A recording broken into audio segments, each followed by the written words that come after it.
Hello, word nerds. Welcome to the dictionary. The last episode was weird because I was live streaming it. I had one person watching, and partway through, they told me that I turned my that they lost their audio, and that was because I went to go blow my nose and I turned down the mic and I forgot to turn it back up when I came back, and that was all cut out of the episode yesterday, so you didn't get to hear any of that. But I did go ahead and redo the whole second half or so of the episode so the people live streaming could hear it, which was just Janelle. I think that's her name. Hello, Janelle. All right, so let's do this episode now. Okay, the first word is conciliate. Conciliate. Conciliate. This is a verb from 1545. 1. To gain, as goodwill, by pleasing acts. To gain by pleasing acts. Number 2, to make compatible, and the synonym is reconcile. Number 3, the synonym is appease, and I should have said these were transitive definitions. And there is one intransitive which says to become friendly or agreeable. And a final synonym is pacify. Conciliation is a noun. Conciliative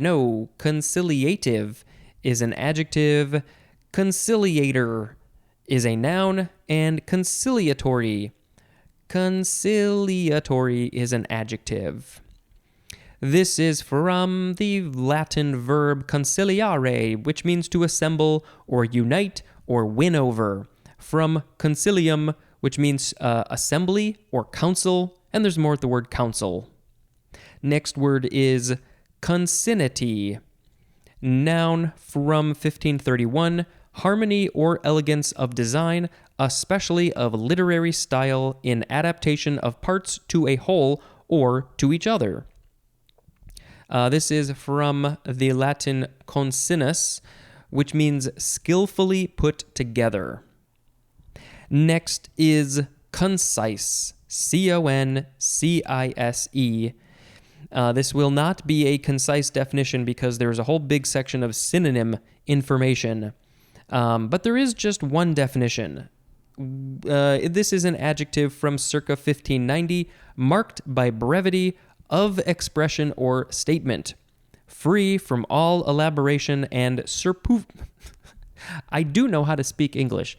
Superfluous detail. Free from all elaboration and superfluous detail. As in a concise report. Also as in a concise definition. That consisted of two semi-concise definitions. This is from the Latin concisus, from the verb concidere, which means to cut up. So if you cut up something, you're making it more concise.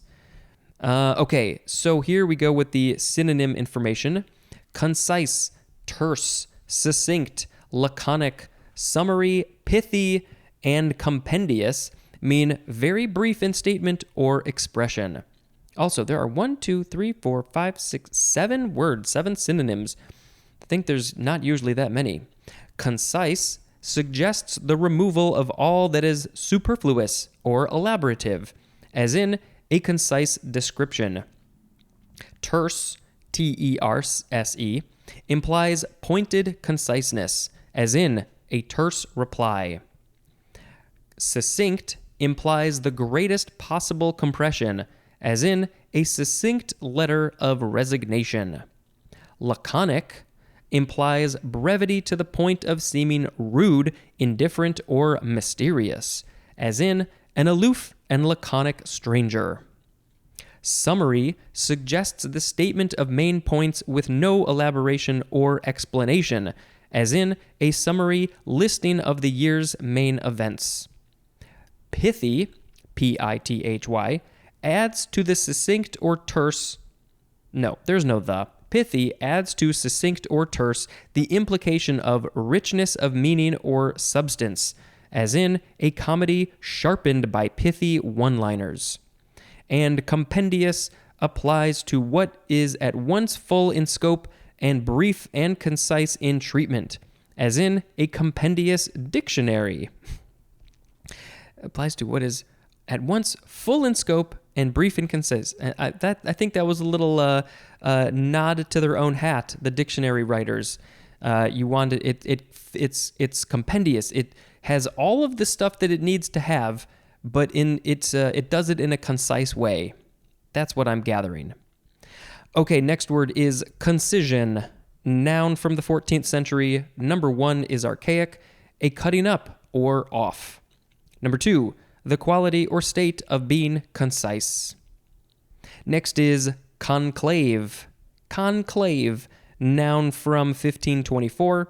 1, a private meeting or secret assembly, especially a meeting of Roman Catholic cardinals secluded continuously while choosing a pope. Yes, that is the conclave process. Number 2, a gathering of a group or association. This is from Latin. It's the word that means room. Sorry. Room that can be locked up. So it's not just any room. It's a very specific type of room that it can be locked. The cardinals and those people have been locked up. Oh, and it is from com plus clavis or clavis, which means key. So that's where the whole locked up thing comes from. Next is conclude. Verb from the 14th century, starting with transitive. Number 1 is obsolete. To shut up. Conclude. I have concluded. Nope, I clearly have not because I have not shut up. I am still talking. Also the synonym enclose. So it's not the shut up, the stop talking shut up. It's the closing shut up. Number 2, to bring to an end, especially in a particular way or with a particular action, as in conclude a meeting with a prayer. 3a, to reach as a logically necessary end by reasoning, infer on the basis of evidence, as in concluded that her argument was sound. 3b, to make a decision about, synonym is decide, as in concluded he would wait a little longer. For what? 3c, to come to an agreement on, synonym is effect, as in conclude a sale. 4, to bring about as a result, synonym is complete. Now we have intransitive. Number 1, the synonym is end. E-N-D, end. 2a, to form a final judgment. 2b, to reach a decision or agreement. And a couple more synonyms for everything are the words close and infer. And concluder is a noun. This is from the Latin concludere, which means to shut up, end, or infer, which is from claudere, which means to shut. And there's more at the word close. Next is conclusion. It is a noun from the 14th century. 1a, a reasoned judgment. Synonym is inference. 1b, the necessary consequence of 2 or more propositions taken as premises, especially the inferred proposition of a syllogism. And that word is spelled S-Y-L-L-O-G-I-S-M. 2, the last part of something. As to A, synonyms are result and outcome. 2b would be plural, conclusions, trial of strength or skill, and this is used in the phrase try conclusions. 2c, a final summation. 2d, the final decision in a law case. 2e, the final part of a pleading in law. 3, an act or instance of concluding. And our last word is conclusionary. C-O-N-C-L-U-S-I-O-N-A-R-Y. Adjective from 1976, and the synonym is conclusory. Let's see, is that going to be in the next? Yep, that will be in the next episode. Conclusory. Or just conclusory. All right, so the words today were conciliate, concinnity, concise, concision, conclave, conclude, conclusion, and conclusionary. I shall pick Wow, I got through this one quick. Maybe not. I will pick concise as the word of the episode. I think I am often, I think I go back and forth between concise and not concise. Sometimes if I'm writing a message or an email for work, I put a lot of words in there. But sometimes I think maybe when it matters more, I can be rather concise, which I think is good. I think you need to just get to the point, get the specifics. Don't waste any time. Sorry, I hit my hand on the thing because I was trying to make a point. Be concise. Be concise. Be concise. That's the song. All right, holiday time in Abkhazia, Georgia. It is Constitution Day. Also Constitution Day in India. Is that a coincidence? In Mongolia, it is Republic Day. Ooh, let's see, anything else? Oh, here in America and maybe other places, probably not. It's Black Friday because that is the day after Thanksgiving, and Thanksgiving is only an American holiday, even though there are other countries celebrating it for some reason. Black Friday also being celebrated in Australia, Denmark, Finland, Portugal. But it is also Buy Nothing Day. So don't buy anything. And I like that. That's in the US, Canada, and the UK. It is also National Cake Day. Gonna eat me some cake. In the UK, it is Careers Rights Day. In Estonia, it is Citizen Day. What are some more fun holidays? Fur-Free Friday. I wish that every day for everybody could be fur-free. That is my personal thought. I don't think the animals would like it if they got killed and their fur was going on your clothes. It's also Good Grief Day, which is Charlie Brown related, or just peanuts. International Systems Engineer Day. Maize Day, and that is the corn, maize, spelled M-A-I-Z-E. National Day of Listening. Yes, go listen. People don't listen enough. National Flossing Day. I hope that this is not the only day of the year that you are flossing. You really should be flossing at least once a day. National Leftovers Day. That is because so many people have lots and lots of leftovers after Thanksgiving, and that's great. I love leftovers, but I think if you are able to give them to other people who need food, that would be great. I think we should do that more. National Native American Heritage Day. I think yesterday there was an alternative of Thanksgiving, which was celebrating Indigenous people, which is really what we should be doing. It is Sinky Day. Like your kitchen sink. It's observed the day after Thanksgiving, probably because there are so many dishes to be done. It is Your Welcome Giving Day. So not Thanksgiving, Your Welcome Giving. And what are you supposed to do? You say you're welcome. I don't know.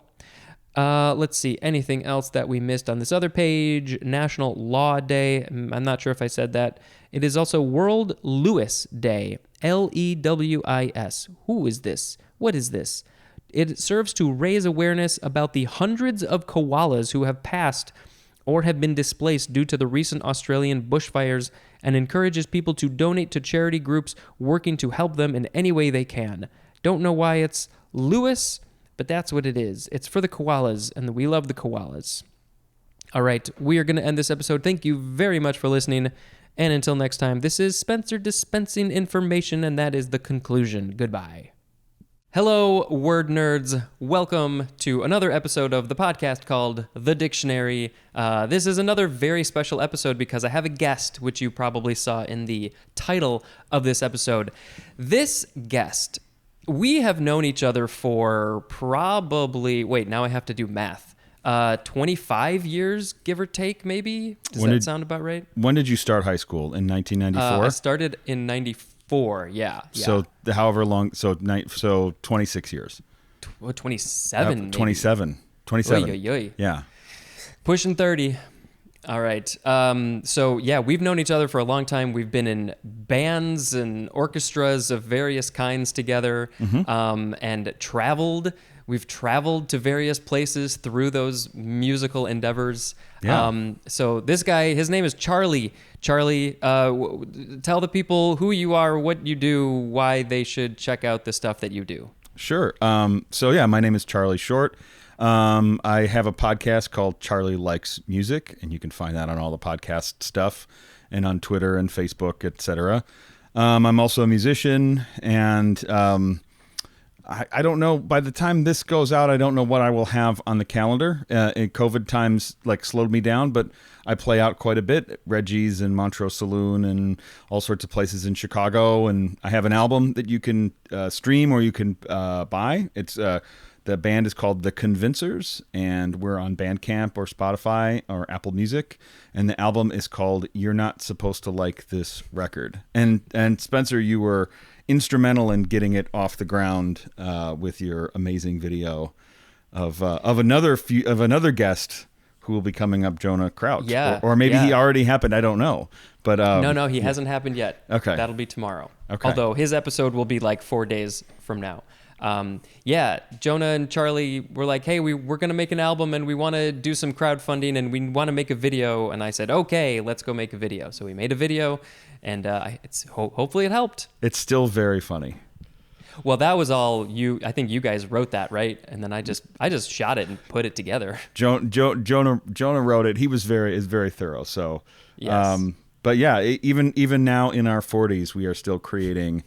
And I think sometimes even better than what we would have done 20 years ago, because you played on a record I made for myself. Oh yeah, yeah. I got to get a copy of that or something. I've actually been thinking about that recently. I sometimes that memories of rehearsing, I think, in a basement and then going to the studio. I think about that often. So yeah, I need to make sure I get a copy of that somehow. I have those files. I need to put them up. It was 99 and. It was from October of 99 to October of 2000. I recorded basically a song or two every month for that year. And then the last sessions were with you playing sax. Baritone sax, baby. Yep. That was good times. Yeah. So Charlie's podcast, like he said, is Charlie Likes Music. And I think for me, the short description of you get to listen to a guy talk about music who is extremely knowledgeable, opinionated, and caffeinated. Does that sound about right? That's exactly correct. Okay, perfect. I want to make sure I'm not a false advertising in any way.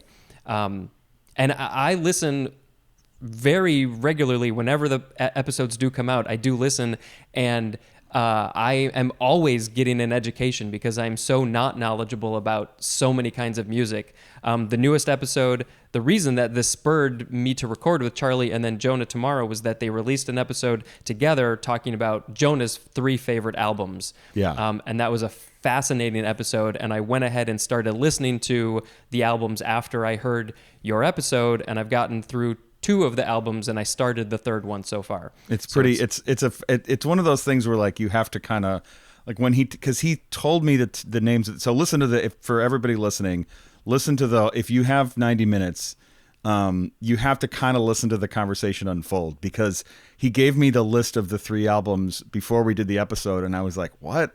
And so it really takes 90 minutes to make, and then if you listen to the 3 albums afterwards, it really. You sort of get it. It's, so because you don't think that those 3 albums are like in your head, but you realize that they are. So, and these were all new to me, and it was it's just good to learn about music and listen to new music, and I just love that. So I think I'm going to try a new thing where I just listen to an album a week, because I listen to podcasts a lot, and I have work and busy things, and so I need to make a point to add music to the whole thing. So I'm working on it, thanks to you. Yeah, good. All right, so let's talk about the words in this episode. For the day this is airing is November 27th. Of course, people can listen to it after that as well. The first word in this episode is conclusive. CONCLUSIVE. And of course, if you have thoughts, you can blurt them out. I may ask you some questions throughout. Okay. Conclusive. This is an adjective from 1536. 1, of relating to or being a conclusion. 2, putting an end to debate or question, especially by reason of irrefutability. Conclusively is an adverb, and conclusiveness is a noun. And this is a fun one because we actually have some additional synonym information. So Okay. I'll just That's go always ahead and good. read that too. Yeah. Yes. It compares the word conclusive to other words. So conclusive, decisive, determinative or determinative, and definitive mean bringing to an end. Bringing to an end. Conclusive applies to reasoning or logical proof that puts an end to debate or questioning, as in conclusive evidence. Decisive may apply to something that ends a controversy, a contest, or any uncertainty, as in a decisive battle. Determinative or determinative adds an implication of giving a fixed character or direction, as in the determinative factor in the court's decision. And definitive applies to what is put forth as final and permanent, as in the definitive biography. I hope that this will be the definitive dictionary podcast when it's all said and done. I think Any so. thoughts on the word conclusive? It sort of is. Of course, it's from conclusion, which is the end of something, and you think of definitive and conclusive as being similar, but definitive is really more like they're both. Whereas definitive is sort of like what's happening now, whereas I feel like conclusive is sort of a reflection on what has happened. So that's an interesting. I never sort of thought about like that conclusive being that we've done everything that we can, and so therefore our determination is conclusive. We have concluded our determination. Yeah. I like it when they give more specifics to those very similar but different words. All right, our next word is, you think this is related? It is conclusory. It is an adjective from 1923 consisting of or relating to a conclusion or assertion for which no supporting evidence is offered, as in conclusory allegations, or you could also just say conclusory, if you want to say it that way. This seems more like the legal world uses this word. Right. Yeah, and with the first one was from the 1500s, and this is from the 1920s. That's quite interesting. Yeah. I guess the attorneys needed a word that was related to conclusive, but needed to be updated and changed in a little way. I don't know. It is beyond my comprehension. Sure. Okay, next is an abbreviation, CONCN. It's an abbreviation for the word concentration, which I think I read that a while ago. Okay, next is concoct, CONCOCT, verb from 1594. It looks like it's just a transitive verb. Number 1, to prepare by combining raw materials, as in concoct a recipe. I am not a good cook, so I cannot concoct a recipe, but my wife is really good at it. Sharon, she will just I've got this, and I'll just throw this stuff together. What about you? I'm okay, and I'm a pretty decent cook. I don't do as much cooking as I would like to. Concoct, I feel like it reminds me of the show Chopped, where they have like the 4 ingredients or whatever it is now. It's been on for however many years. I feel like when you're I have this tofu and I have these gummy bears and I have this chili powder and make a breakfast with that, and you're definitely concocting something. Absolutely, I want to see that episode now. That's a good batch of ingredients right there. Okay, number 2 for concoct, the synonyms are just devise and fabricate, as in concoct an explanation. Concoctor, it's a funny word, it's a noun. Concoction is also a noun, and concoctive is an adjective. And when I hear the word concoction, I think of a cocktail. Somebody has thrown together a cocktail. I don't know about you. Yeah, I feel like when you say concoction, that's definitely food related. It's definitely a thing. Whereas when you say concoct, it can go either way. It can relate to a real thing, like an episode of Chopped, or it could be an idea. You concocted an argument or something like that. I feel like this is one of the. But and even though like an argument could be a concoction, I feel like concoction really is. I feel like it's really like related to making something. Yeah, typically food or drink related But they also it feels experimental to me. If Yes. you've made a concoction, it's like, is it gonna work? Is it gonna taste good? I don't know. We're gonna find out.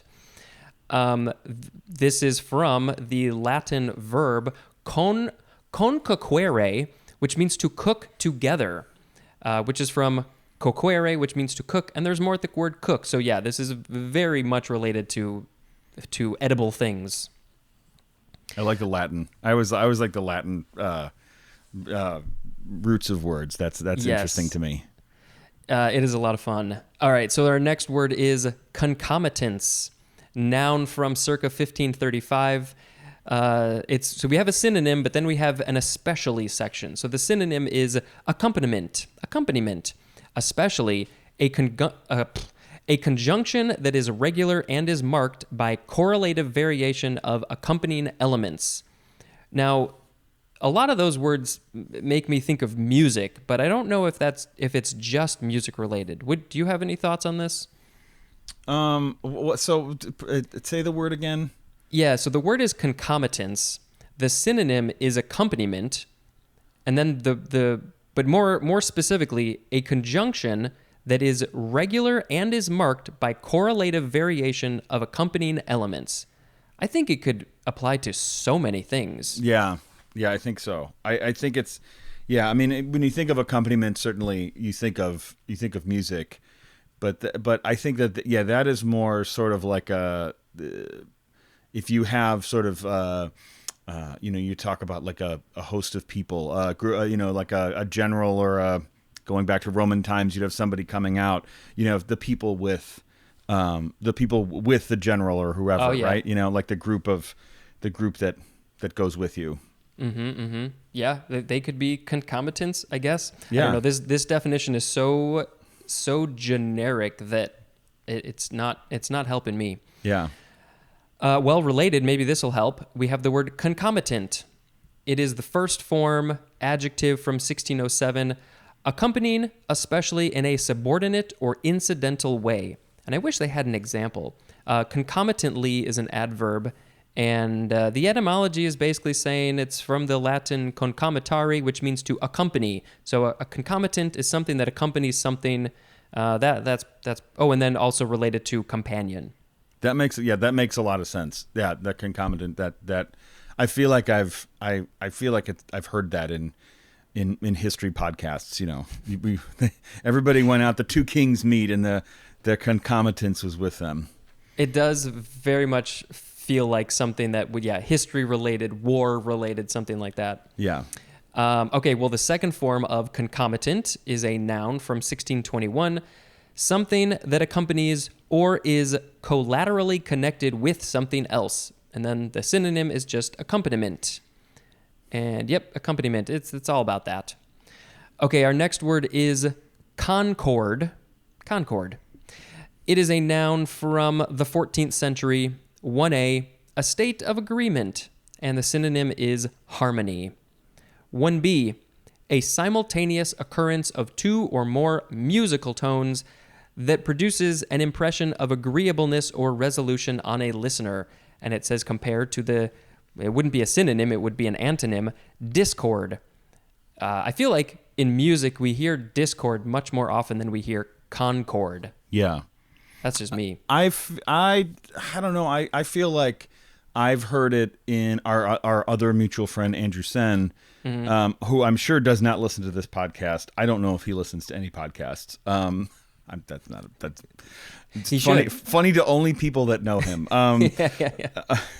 No vegetables, no podcasts. I feel like talking about, I've heard him use that when because he's a director he's a choir director, and to call him a choir director is sort of like, that sounds like in his work he's performing in a both Jewish and a Lutheran or Presbyterian congregation, where he's directing professional musicians in both cases, both professional singers, and talking about being in Concord. I've heard him say that. Where you're really, it's about volume. It's about mixing together when you have a group of people making music. So I know that I've heard it in that context. That's very cool. Yeah, I almost never hear this like actually used in any way. But yeah, so the very simple definition is harmony. Yeah. Especially when you're talking about music. And then we've got number 2 for concord. Would it be concord? Concord, maybe. Number 2 is agreement by stipulation, compact, or covenant. And number 3, grammatical agreement. Whenever I hear concord, I think of, I don't know about you, but I think of Flight of the Conchords. Okay. The band from New Zealand. Have you? Yeah. Are you familiar with them? I'm familiar. It's one of those like gonna get to it one day things. It is worth it. Yeah. They are super talented and very funny. And I never connected the word concord because they spell it CONCHORD. Right. And so I never thought of the word concord. I only saw the word chords as in a musical chord. Right. So now their name has actually extra meaning to me. But also the play on the plane, the Concorde that used to fly. Right. Yeah. Right. So it's there's a whole lot of levels going on. Yeah. This word concord is from the Latin concourse, which means a green, from chord or core, which means heart. That's kind of interesting. There's more at the word heart. So yeah, things that are coming together, agreeing. If something is agreeing to your ears, it is in concord, I guess. Okay, relatedly, we have concordance, noun from the 14th century. 1, an alphabetical index of the principal words in a book or the works of an author with their immediate contexts. And number 2, the synonyms are just concord and agreement. So yes, if people are singing together and it sounds great and it's harmonious, they are in concordance. Yeah. Similar etymology. Moving on to another one, concordant, adjective from the 15th century. We just have a couple synonyms, consonant and agreeing, and concordantly is an adverb.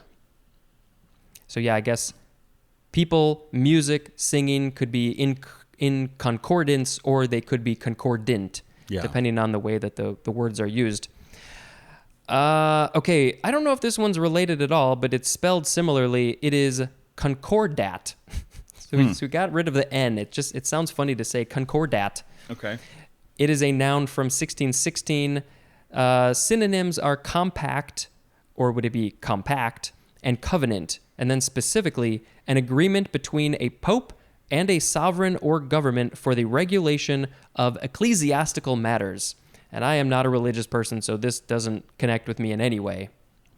Well, I'm not either, but it's again going back to the there are many a history podcast that would talk about the Concordat. They're constantly, the Pope has tons of money. Please agree with me so that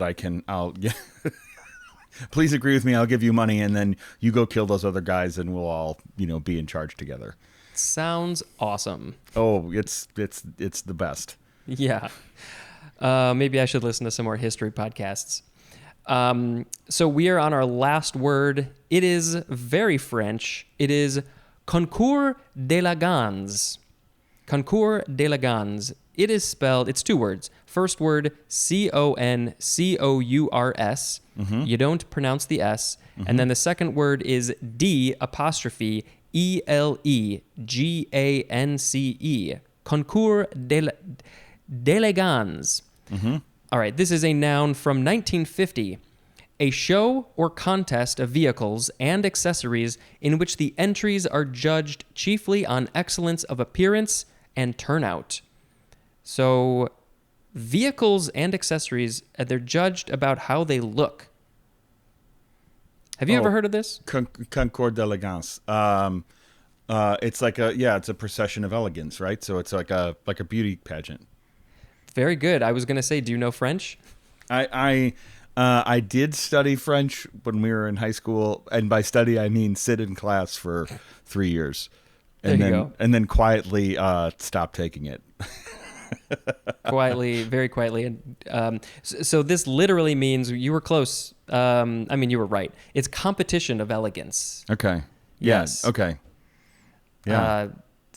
maybe I don't know. I'm trying to think of an example. Like, yeah, I mean, I think of a car shows, but those aren't contests. It's not a competition. They're just showing, what they've made. So this would be maybe like maybe your, not quite a beauty pageant, but where you have designers. So if it's from 1950, thinking post-war. All of your clothing designers, where you have what do they call it, like Fashion Week, where where new designers are trying to win the week and get the prize of the best clothes that look like boxes with boxes and tights. I don't know. Yeah. So I maybe I'm taking the word vehicles too literally, because obviously it could be really anything that's just judged on excellence of appearance. It could be lots of things. Okay, so I'm just going to quickly reread the words that we had. We had conclusive, conclusory, it's abbreviation, concoct, concomitance, concomitant, concord or concord, concordance, concordant, concordat, and concours d'elegans. You have to pick a word of the episode now, buddy. Oh, I'm going to go with concours d'elegance. That's there you go. That's the word. That is the word. Yeah. Super fancy. I always feel very fancy when I get to read French fairly decently. Can you sing a little song about concours d'elegance? That's right. There's the song. I'm for being a musician and a singer. Let's see. Anything you come up with will be better than what I do. Okay. You're very kind. Let's see. Because I just feel like a song about concours d'elegance is like you should have some cours and some I don't know. You don't want to rhyme the first part, but I just feel like it's like, come on down to the concours d'elegance. That would be perfect. Yeah, there you go. That's all you need. Okay. Sometimes I just say the word and I don't even add any other words because it's too hard on my brain. Yeah. Excellent. Concours d'elegance. No, I keep on adding the S. Concours d'elegance is the word of the episode. And I am going to quickly go through the holidays for today, November 27th. Awesome. Because that is the most important part of this podcast. In the UK, it is Lancashire Day. In Sri Lanka, it is Mavirar Day. In Russia, it is Naval Infantry Day. In Spain, it is Teachers' Day. I've been seeing a lot of Teachers' Day recently. Let's see. Small Business Saturday. Let's get to the fun holidays. Ascension of Abdul Baha, and that is from the Baha'i faith. Okay. I was actually at the Baha'i temple near me when I was texting you and Jonah about all this recording stuff. It is International Aura Awareness Day, so be aware of the aura around your body. It is National Bavarian Cream Pie Day. Oh, nice. Yeah. Another food, but a different food, National Craft Jerky Day. So are there like the equivalent of microbrews for jerky? There must be. Oh, this is a good one. National Electric Guitar Day. All right. National Pins and Needles Day. Pie on the Face Day. Ooh, maybe that can be a Bavarian pie, although I don't think we'd want to waste the Bavarian pie. No. Turtle Adoption Day. Anything else that we missed? Nope, I think that is it. So can you quickly just tell the people again where they can find you on the social media, on the internet, and I'll put it all in the show notes too. Sure. Yeah, you can find me on Facebook is Charlie Short Music. I also have a website, charlieshortmusic.com. You can find me on Twitter at Charlie Likes MSC because there's not enough. There's too many letters. You can. I'm Twitter, Facebook. That's the stuff. The podcast is Charlie Likes Music. Spotify. It's on Spotify. It's on Apple Podcasts. It's on Stitcher. And you can check out on Bandcamp, The Convincers. That's our stuff there. Yeah, and eventually you'll get that album from the turn of the century. You'll get that up on Spotify or something too, so everybody can listen to that.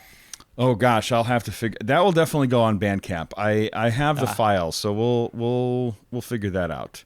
Awesome. Well, thank you, Charlie, for being on this episode. I hope that it has met and exceeded your expectations. I'll definitely have to have you on again in the future. If there's a specific word in the future of the alphabet that you really, really want to talk about, you can let me know. And I like being part of the C's. With the first name, it's a good place for me. That's true. That's true. I don't think the word Charlie was in here, so yeah. Otherwise, that you would have been good for that one. Yeah. Well, this is great. Thanks for having me. Thank you, Charlie. Go listen to his stuff. And until next time, this is Spencer dispensing information. Goodbye. Hello, word nerds. Welcome to the dictionary. The dictionary, it is this podcast.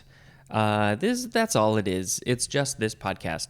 What are we on? We're on the end of page 258. It's the last section. I hope you enjoyed yesterday's episode, which had a guest, my friend Charlie. And I actually just finished recording an episode for tomorrow with another friend, Jonah. Jonah and Charlie are actually really good friends, and I'm just another friend who happens to know them. No, I'm good friends with the both of them, so I recorded that, and you're gonna hear that one tomorrow. And I really like talking to both of them. And it's great to have a guest because they bring just such another thought process to the whole thing, and I really appreciate that. So I'm going to try and have more guests on in the future. So if you could rate and review this podcast and subscribe it and share it and contact me if you want, all that information is in the show notes. I would love to hear from you if you have anything to say, and if you don't have anything to say, I don't want to hear any of it. All right, so the first word in this episode is concourse. Concourse, noun from the 14th century. 1. An act or process of coming together and merging. Number 2. A meeting produced by voluntary or spontaneous coming together. 3A. An open space where roads or paths meet. I think of the airplane, the airport concourse. That's where all of the planes come together and meet at the concourse. And then 3B, an open space or hall, as in a railroad terminal, where crowds gather. Yeah, that's just like the airport. The crowds gather together, all of the planes converge. Let's see, this is from the Latin verb concurrere, which means to run together, and there's more at the word concur. Next is concrescence. Ooh, I could go for some crescent rolls. I haven't had breakfast yet. I am hungry. This is a noun from 1614. 1. Increase by the addition of particles. 2. A growing together. Synonym is coalescence. Concrescent is an adjective. What would be a concrescent roll? Increased by the addition of particles, growing together. The concrescent rolls grow together to make a massive mutant crescent roll. I don't think that makes any sense. So this word is from the Latin verb concrescere, which means to grow together, from crescere, which means to grow, and there's more at the word crescent. Next is concrete. Now, you can say concrete, emphasize the first syllable, or you can say concrete, and it really depends on the form. We have 3 forms here. This first one is an adjective from the 14th century. 1. Naming a real thing or class of things. As in, the word poem is concrete. Poetry is abstract. Yes. The definition is weird to me, though. Naming a real thing or class. So, yeah, I guess a real thing, a concrete idea would be concrete. I shouldn't have used the word in the description. But yes, the word poem is concrete because a poem is a thing. It's a very concrete idea. It's a concrete thing. But poetry, now that is a very abstract thought process. That is so many things could be poetry. The literal written poetry can be poetry, but art can be poetry, food can be poetry, music can be poetry. All right, number 2 for concrete. formed by coalition of particles into one solid mass. My cat is sitting next to her plate. She wants some food. Hey, I want some food too, but this podcast takes precedence. We need to record this first. Would you like to join me and give me your thoughts? No, she'll just sit patiently, and I will go feed her when I'm done with this. Okay, where were we? Number 3? 3A for concrete. Characterized by or belonging to immediate experience of actual things or events. 3B, synonyms are specific and particular, as in a concrete proposal. Yeah, if you're going to propose something, you better have a concrete idea. You don't want it to be all willy-nilly and abstract. 3C, synonyms are real and tangible, as in concrete evidence. I hate that fantastical evidence. Number 4, relating to or made of concrete, as in a concrete wall. It is not one of those poetry walls. It's a poem wall. Concretely is an adverb, and concreteness is a noun. Let's see. There's not much etymology. Second form of the same word, concrete or concrete. Verb from 1590. We are starting with transitive. 1A, to form into a solid mass. And the synonym is solidify. Oh, hello, Audrey. Would you like to say some words?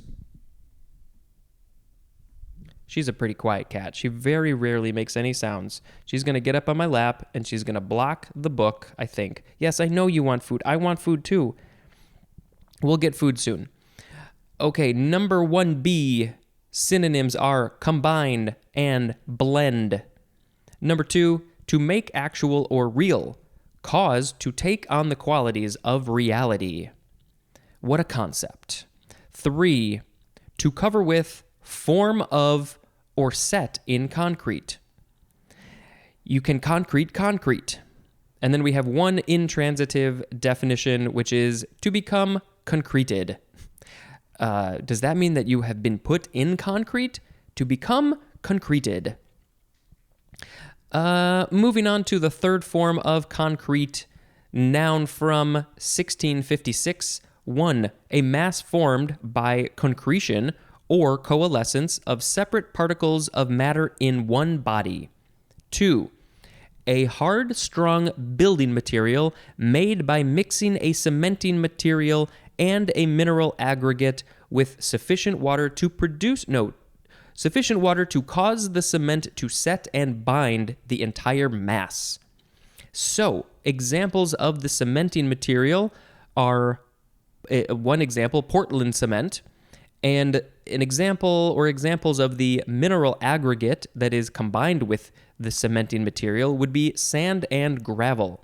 So you take this cement and you take the sand and gravel and you mix it together with a certain amount of water and it becomes concrete. But is there an actual difference between cement and concrete? I think I talked about that when I got to the word cement. So now maybe we have a little bit more information. I'm not sure. Make sure that you have sufficient water, not too much, not too little. I think that it's a very scientific process. Number 3, a waxy essence of flowers prepared by extraction and evaporation and used in perfumery. Next is concrete music. 2 words, noun from 1953. And the synonym is a French phrase. It is musique concrète, although I'm not sure how they would say it exactly. Musique concrète. Maybe it's like that. But what is it? Music that has been put into the sidewalk? Concrete music. I am fascinated by this now. Next is, so funny that we had the example of poetry earlier. This is concrete poetry. 2 words, noun from 1958. Poetry in which the poet's intent is conveyed by the graphic patterns of letters, words, or symbols rather than by the conventional arrangement of words. So this is a very visual thing. So poetry can be said out loud. It obviously is written as well. Usually it's written just lines, but sometimes poetry is written out in a different way depending on what feeling the poet wants to get across. So yeah, I didn't know that was called concrete poetry. Maybe I'll find an example of one of them. Next is concretion, noun from 1541, 1. Something concreted, as 1a, a hard, usually inorganic mass, as a bezoar or tophus, formed in a living body. 1b, a mass of mineral matter found generally in rock of a composition different from its own and produced by deposition from aqueous solution in the rock. That's a lot of information there. Number 2, the act or process of concreting. The state of being concreted. That sidewalk has been concreted. As in, concretion of ideas in a hypothesis. Concretionary, or would it be concretionary? I think it's concretionary. That is an adjective. Next is concretism, noun from 1865, representation of abstract things as concrete, especially the theory or practice of concrete poetry. So it's turning an abstract idea into something that's more concrete, specifically poetry. Concretist is a noun. Next is concretize. Or would it be concretize? I think that is how you would say it. Concretize. Verb from 1884, starting with transitive, to make concrete, specific or definite, as in tried to concretize his ideas. I don't think anybody uses this word. I need to concretize those things. And then intransitive says to become concrete. Concretization. Concretization is a noun. We are done with the concrete words. Now we have concubinage. Concubinage, noun from the 14th century. 1. Cohabitation of persons not legally married. Concubinage. Okay. Number 2, the state of being a concubine. So maybe that's our next word. So maybe those are related. If somebody is sort of your state of being, maybe you're concubines to each other, you live together, but you're not legally married. It must be something like that. And then our last word is concubine. Concubine. This is a noun from the 14th century. A woman with whom a man cohabits without being married, as one having a recognized social status in a household below that of a wife. And I think this is a fairly old word and definition for the word. We also have B. It's just the 4a definition for the word mistress. This word I think goes way back into other cultures, and then I guess English sort of took it up and it became, but now I don't really think. Well, I don't think this really should be used. I think that a woman who I just got issues with this. I mean, I guess if people want to choose this life, that's one thing. But social status below that of a wife, and then it's a whole complicated thing, and I don't know. I think it's just a very odd thing to me, at least. Maybe it's all good with other people, and that's fine. But it's got to be consent. There's got to be consent and all that. Let's look at the etymology. It's from the Latin concubina, which is from cum plus cubare, which means to lie.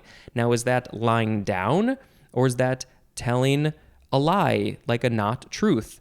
I assume it's the first one, because that's sort of what makes sense. And then this, I believe, is somewhat related to the first couple words in our next episode. It's all in that world of relationships. All right, so the words today were concourse, concrescent, concrete, concrete music, concrete poetry, concretion, concretism, concretize, concubinage, and concubine. Well, I'm kind of tempted to do one of the either music or poetry, but I could maybe save the music for when I get to the phrase musique concrète or concrete. Let's see. What do I want to pick? Maybe I'll do concrete poetry as the word of the episode. This is not a poem. It's not even a song. And if it were written out, I would write it in such a way that it would look like concrete poetry. All right, it's time to read the holidays. We still have like 4 or 5 months left of this. It is, it's the Albanian Flag Day. It celebrates the independence of Albania from Turkey in 1912. It is Bedfordshire Day. That's the birth of John Bunyan. In Romania, it is Bukovina Day. In Sri Lanka, it is Heroes Day. In Japan, it is, I don't know how to pronounce this, Huonko? Something like that. Independence Day in Mauritania from France in 1960. Independence Day for Panama from Spain in 1821. In Iran, it is Navy Day. In Burundi, it is Republic Day. In Chad, it is also Republic Day. What about this page? Advent begins. Is that you have to start your Advent calendar? Oh, it's National French Toast Day. I have not had French toast in I don't know how long. It's so good. It is the first day of Hanukkah, and you can spell Hanukkah so many different ways. If you are Jewish, you are celebrating. If you're not, you maybe learn some stuff about Hanukkah and Judaism. Hanukkah is not actually one of the big holidays in Judaism. There's other ones that are kind of more important, but because it is so capitalized and close to Christmas and presents are related, we put a lot of stock into that one. We talk about that one a lot. But it's a festival of lights because it's during winter. It's during the shortest day of the year here in the northern hemisphere. Maybe in the southern hemisphere they should celebrate Hanukkah in what would that be? Then spring? Something? I'm trying to do the 6 months. No, it'd be June. Yeah, it'd be June. The longest day of the year. It should be around then. It is Letter Writing Day. It's actually called It's Letter Writing Day. That's the actual name of it. Make Your Own Head Day. So if you don't like your face or your head, you can just make a new one. It is Red Planet Day, which I assume must be Mars, right? It is Small Brewery Day. Turkey Leftover Day. Wasn't yesterday or the day before Leftovers Day?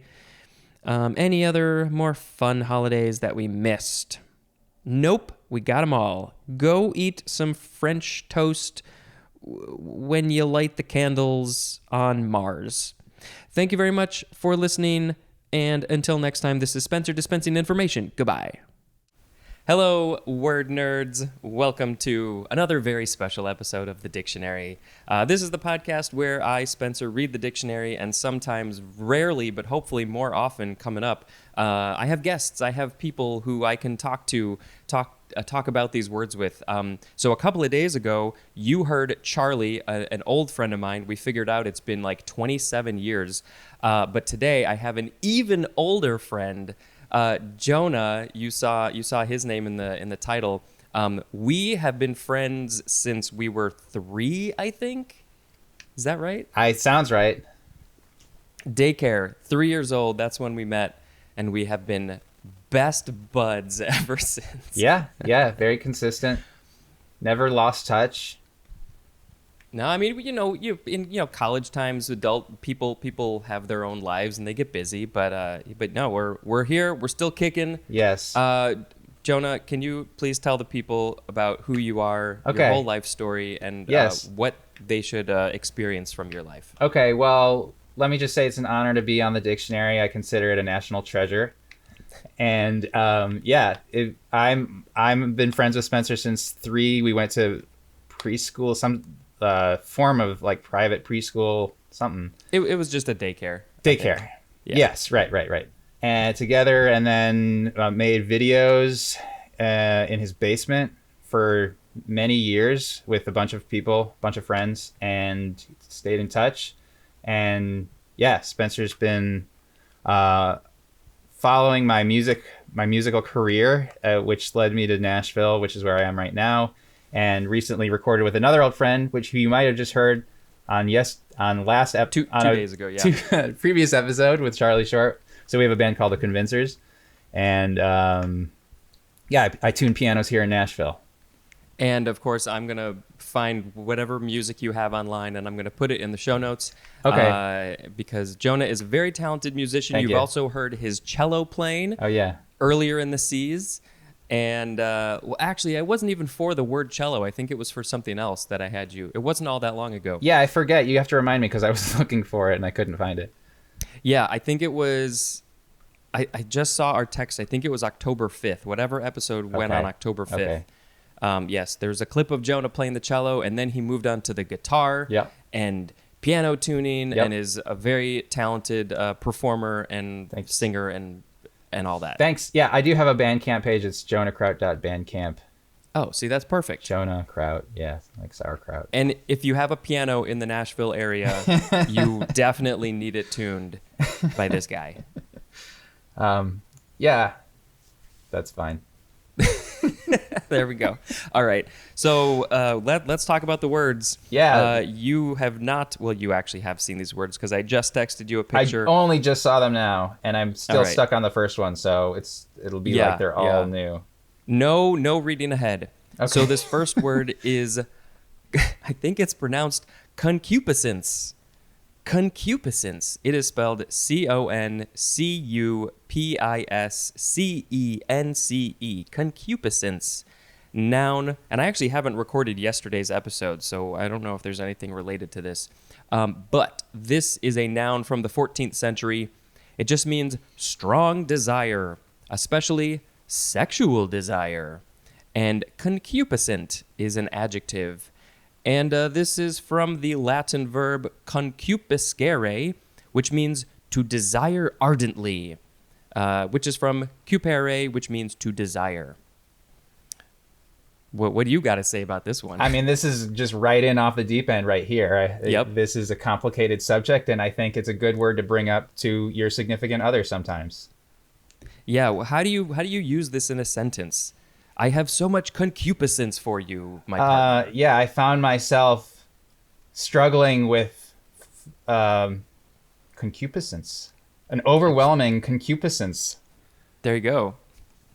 Yeah, I think that is exactly how you would use it in a sentence. I have never heard of this, and I don't. The previous word in the last episode, the last word in the last episode was concubine. Oh. So I don't know if this is related to that at all, but it's interesting that those two words are right next to each other in my brain. Yes, I believe the Latin is probably related. Probably. All right, so next word, which is related, is concupiscible. Concupiscible. Adjective from the 14th century. It is archaic, so we don't use this one anymore, and the synonyms are just lustful and desirous.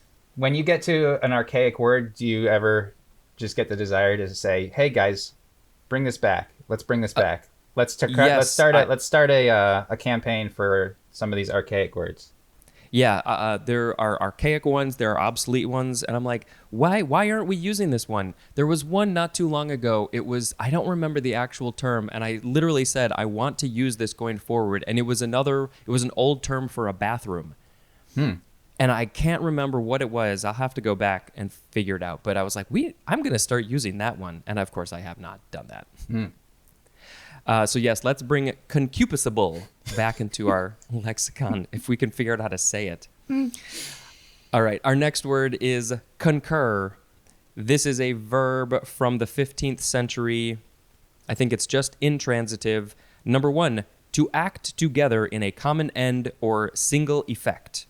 2a, the synonym is approve, as in concur in a statement. 2b, to express agreement, as in concur with an opinion. Number 3 is obsolete, to come together, and the synonym is meet. So yeah, if we're going to meet at a restaurant, we never say, let's concur at the restaurant. But that's one I think we should bring back. Yes. Number 4, to happen together, and the synonym is coincide. And then another synonym for all of it is the word agree. That's my favorite one. Every time I hear this word, or I'm in a situation where I can use this word, I say I concur, because did you ever see that movie, Catch Me If You Can? Yes. I don't know if you remember, but in the scene where Leo is pretending to be a doctor, he was watching an old doctor TV show, and the doctor just said, I concur, when the nurses said blah, blah, blah. So that's what he did in that next scene. They said, we think we should do this. And he said, I concur. So I like to use that in my day-to-day life. Yeah, I do concur with that. Good. We are in agreement. We have met on that. Okay, relatedly, we have concurrence, noun from the 15th century. 1A, the simultaneous occurrence of events or circumstances.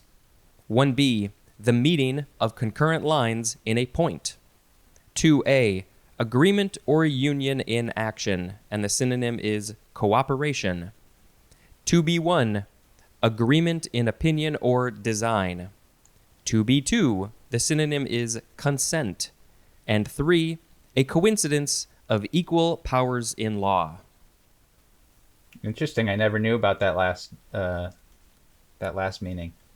Do you know much about the law I world? do not. No. I have family members that do, but they've never talked to me about concurrence.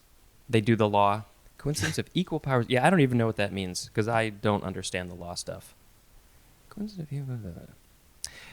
Yep, that's that one. Next one is concurrency. It sounds like it's money, but it's not. It is a noun from 1597, and the synonym is just concurrence, which is the word that we just read. I'm guessing this was just an older form of that. It looks like the history just snuck in before the turn of the century.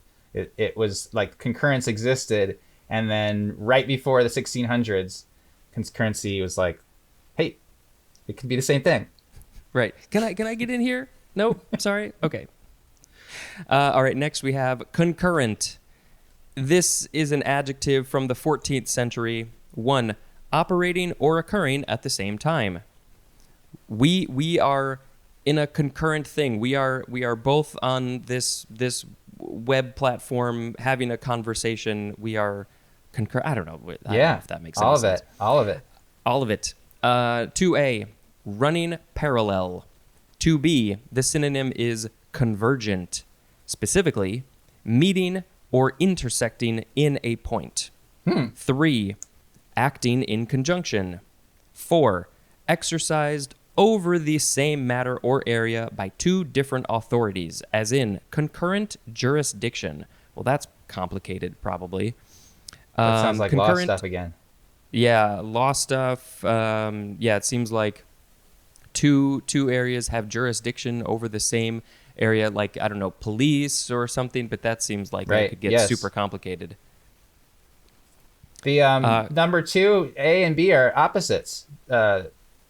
Concurrent means 2A is running parallel, and 2B is meeting at a point. Yes, that doesn't make any sense. Yeah, that is... I mean, that's just confusing. So, yeah, I mean, if we go back to concurrence, one of them was the meeting of concurrent lines in a point. Right. So they meet together, they have a point, that's where the concurrence is, they are concurrent at that point. But then, it's so interesting that, you could have like 2 trains running concurrent next to each other. Yes. But they will never meet. It's a good thing. You don't want the trains to meet. No. It's, what do you call it? It's one of those... it's one of those words that can a paradox? Oxymoron? Paradox, yes. Oxymoron, paradox, all those. Yes. Concurrent is a paradox, because how can it mean 2 different things? There's been a few like that in this book, but yeah, it's so fascinating. Like, how did that happen? How did the English language evolve to make that? Yeah, someone messed up. Somebody messed up in the past. The couple different forms of the words. Concurrent is also just a noun, and concurrently is an adverb, and there's no etymology to speak of.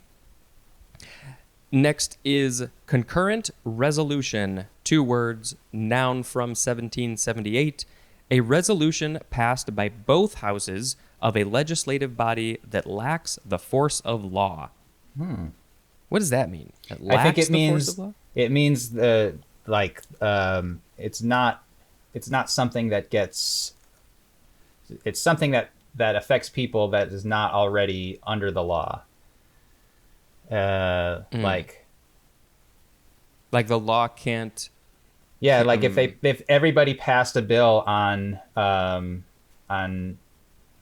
only eating orange popsicles, and there was no law that prevented anybody from eating orange popsicles, but both chambers agreed that everybody should eat orange popsicles. I believe that is a concurrent resolution. I'm complete guess. I'll take your word for it, and I really, really hope that now they create a law that you can only eat orange popsicles. I'm going to defy that law. I want the purple ones. Only question is, what's the name of the law? Does the orange popsicle law? I don't know. I figured it would be something like OP21. There. Okay, next word is concuss. This is a transitive verb from 1597. To affect with or as if with concussion. Maybe the person who... no. Maybe the person who came up with the word concurrency had a concussion. I don't know. Same year. Concussion? Yeah, same year. That's what I was going to point out. Okay, well, let's talk about concussion because that's our next word. This is a noun from the 14th century.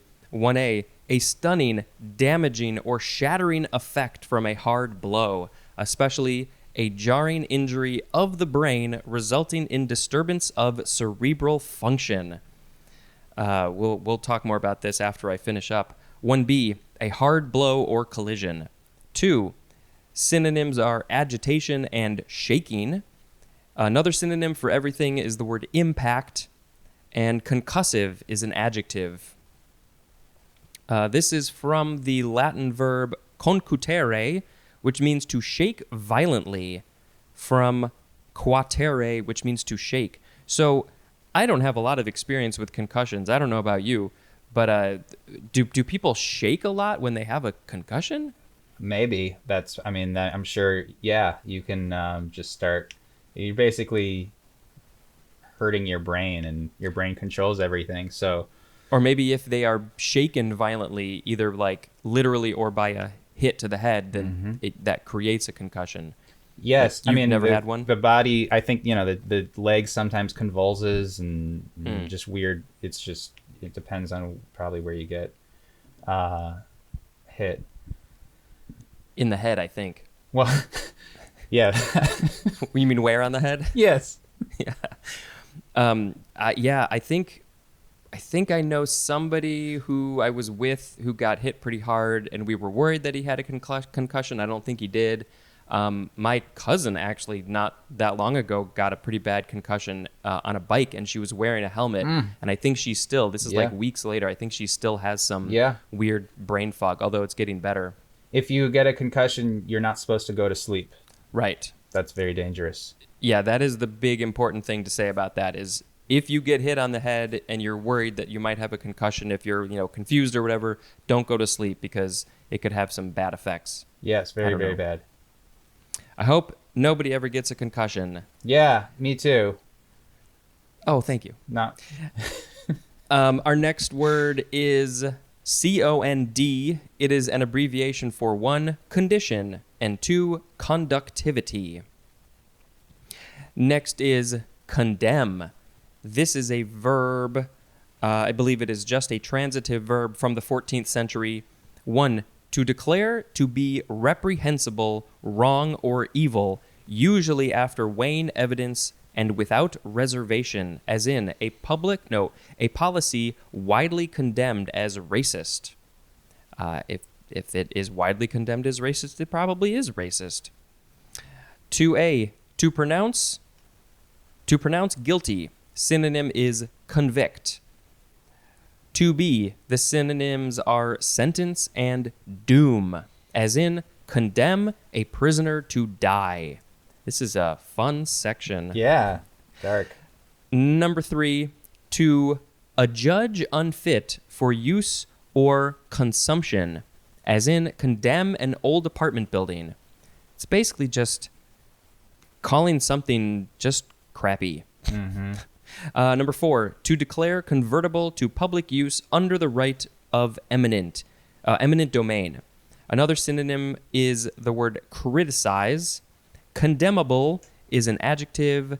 Condemnatory is an adjective. Condemner, spelled with an ER or an OR, is a noun. The one who is condemning. You can condemn a thing. You can condemn a prisoner, condemn a building.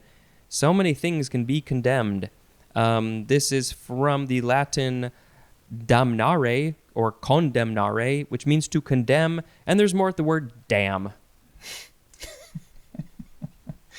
Yeah, this is pretty heavy. This is very heavy. I don't know. I'm trying to think of anything else to say about the word condemn. You got anything to say think a about lot condemn? I think a lot of people when they these days, because they're so free with their with their social presence online, they feel the need to condemn whatever. Everybody, it seems like the amount of people that are condemners has increased over time. And that condemner, you could say ER or OR, FYI. Yes, you can. That is perfectly allowed. Yeah, there are so many things in the world that are big problems that there's a lot that we need to condemn, that we need to be public about what we feel is wrong, like the racist policy. Yes. We need to condemn those things. That's true. There's all kinds of condemnation. Oh, that's the next word. There are things that are condemnable. Yeah. And I think it's interesting that there's more at the word damn, D-A-M-N. Like, what's the connection there? Are you're damning a thing? Right. Oh, damn, that's a bad thing. Yeah, that's a little wormhole into another word right there. Yeah, that's a good word. Okay, so yes, condemnation is the next one. It's just a country full of things that are terrible. This is a noun from the 14th century. Number 1, the synonyms are censure and blame. Number 2, the act of judicially condemning. The act of judicially condemning. So that would be condemning something in a court, I guess. Number 3, the state of being condemned.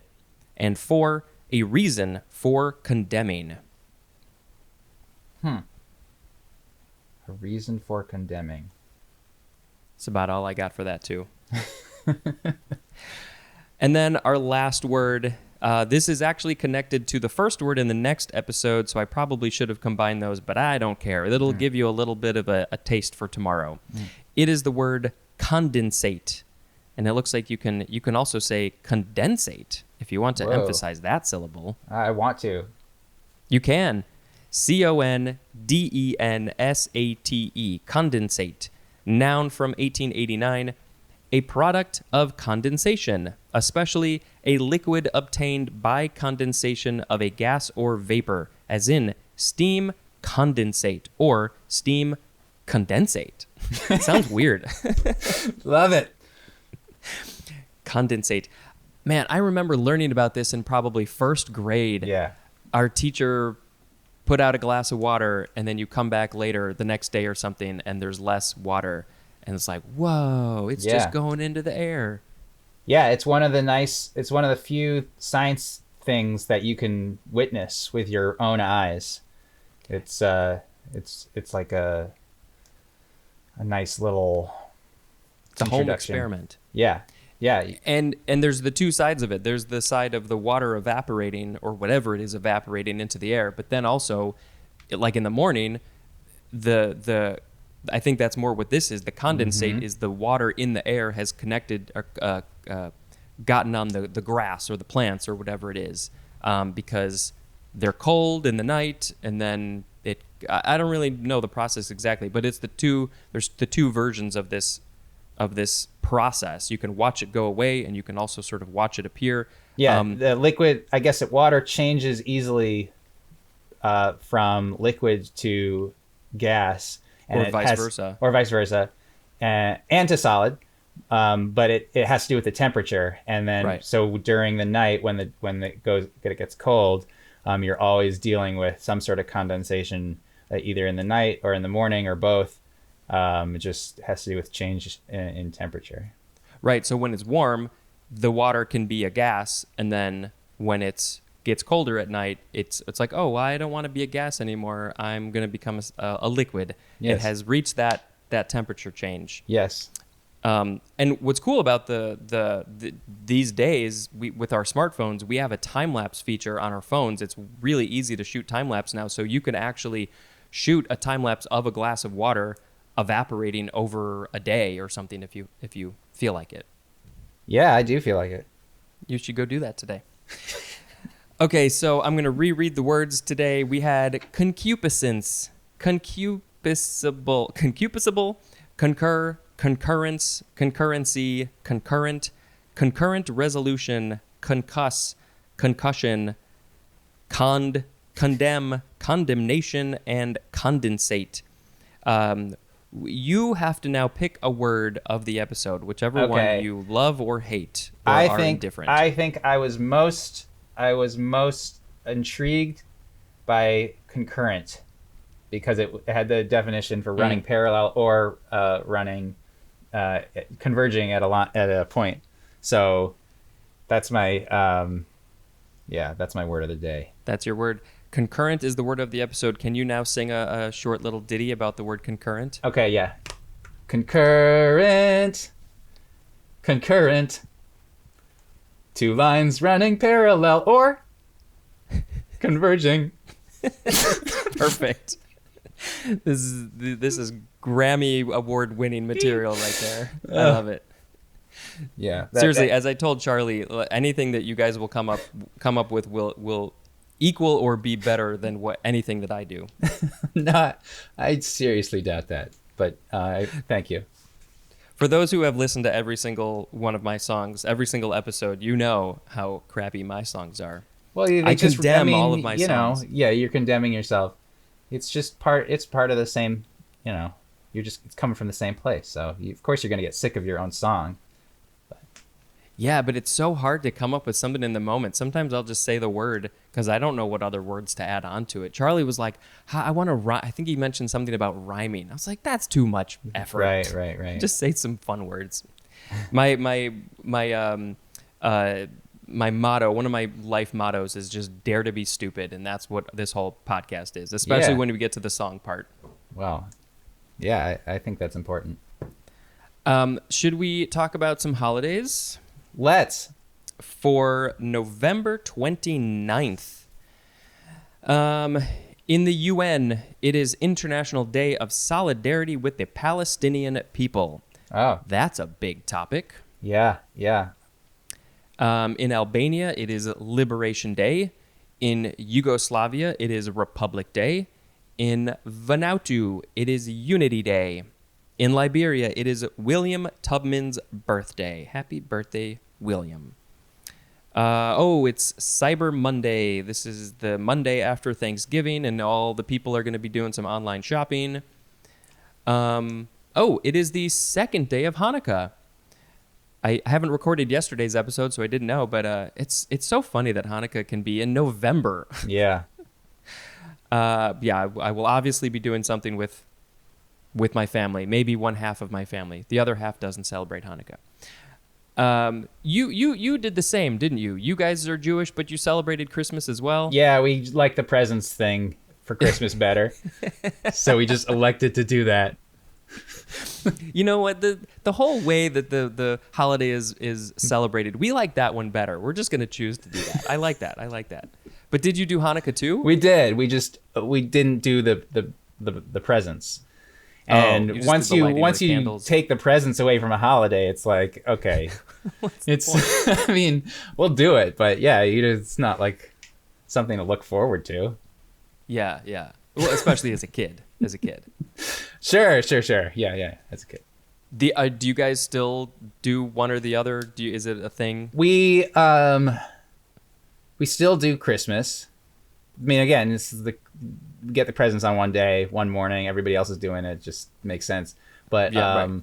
and then actually just this year, my wife bought a menorah. So I had never insisted on it, but I think when we had Zoom last year, we would do it together. We would do the Hanukkah together. So she saw that and she's like, "Oh, we should do that."